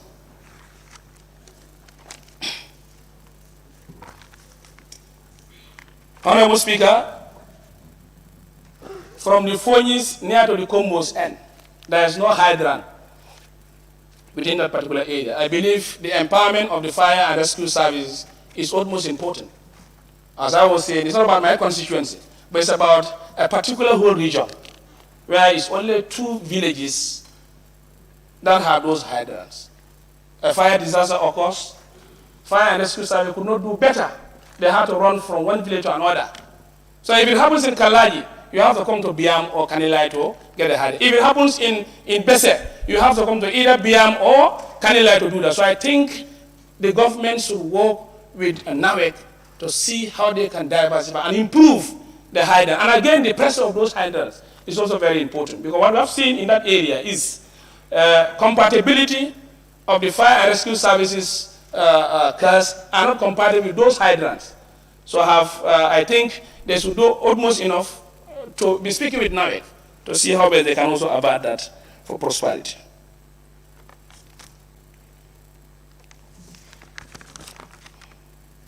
Honorable Speaker, higher education, science and technology. Tibet education is core to every fundamental individual. So I believe so. Let's see how do we diversify some of this educational sector to improve the status quo. The University of the Gambia, they have a campus, but yet still about 70%, as we have alluded, the speech of the president is already at the stage. But still, students are roaming from one area to Brikama, Brikama, Kanifing, and also Faraba. So I think it's high time now for that student to have that comfortness in education. He or she has to be stationed in one particular area in order for you to see a yield dividend in terms of education. So I believe we could work better in that. In basic and secondary education, Gambia College, as my colleagues alluded, as second points whereby government should look critically why the privatization of Gambia College. Is there any measures, donors or whatever partner that they can do to revive to make sure it is owned and fully funded, accommodated? The Gambia College can have decisions over their students. If not, if I pay my money, I have the right to accept my posting or reject. Either having qualitative teachers in those regions is always a problem. Most of them will prefer being in the combos than going to the provincial Gambia because of incentive. So they need to look at the incentive sector. And again, the Gambia College also in the School of Nursing need to be reconsidered. Most of health facilities, when you go, you see, unqualified nurses. Qualified ones will either take up to MRC or they go to private health cares. But if you're taking ownership sponsored by the government and you're bonded, you will make sure you participate or be cognizant that you have a mission and a vision to complete. So I think let's look at vividly in those institutions to see that we return back to those days whereby the college is accommodated, it takes care of everything, you are bonded, and you will serve for the period of your bond. I make sure, ask the Honorable Minister and the department concerned to consider this, make a study, a feasibility study on this, how do we go back to how it was for the betterment of the Gambian and our people. The last part is my area, defense and security. Today, all of us in this parliament, happily seated comfortably, as a country, happily seated comfortably, the security is okay. The security is well fitted. I believe it is a duty unto all of us to put all hands on deck to make sure we defend this country to the core. If it even heralds our life, let's sacrifice our life to make sure peace reigns in this country.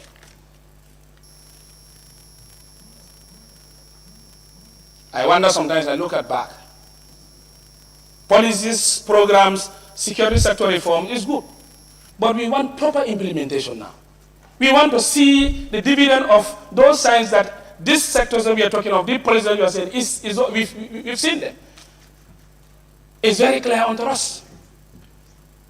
So these are hard facts that we think. The Care Almore, an incident had happened. What measures are put in place?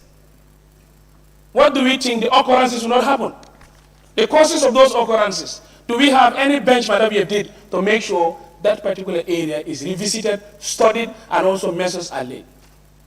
Issues of the customers Senegal fracas. It had happened. The entire length and breadth of Phoenix down to the combos, education was a problem. So I believe we should have policies and programs. If it occurs, what will be the next plan for that educational sector? Security is paramount and is the bedrock of any meaningful country. I believe today we could be ready to take ownership of the security. Because you could see some quarters, security is not owned fully by the Gambian people. It's in the hands of foreigners. How and how soon are we ready to take ownership of our security? Our internal information, is it with us? Our internal protection, is it with us? The president is a Gambian and he needs to be protected by Gambians. So I believe every National Assembly should work on making sure we do that particular also.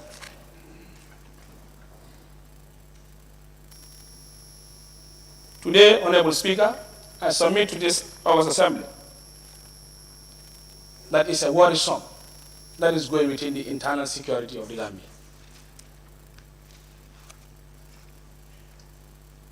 Why do I say so? Quarters, a group,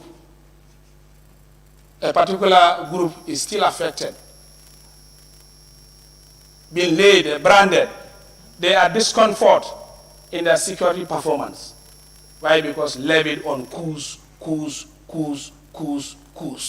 2017, 2018, 2019, 3 weeks again, the same people have been taxed and said they wanted to manipulate, so they wanted to take over. Coup.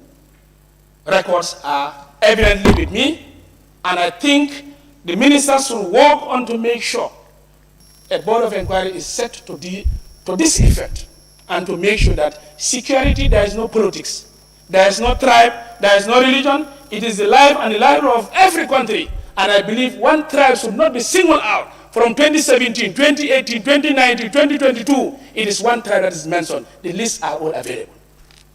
So I think it's high time ownership should be taken to our security. And it's high time a general board of inquiry is supposed to be set on this. And we know if they are defaulted people, let them be sent to a competent law and they are jailed to make sure we avert any form of those. If not, investigation should be done in the Gambia Armed Forces. It's not going well, and we'll say it, we'll continue to say it. The people are not happy, and they are demoralized, and they are affected on their daily basis.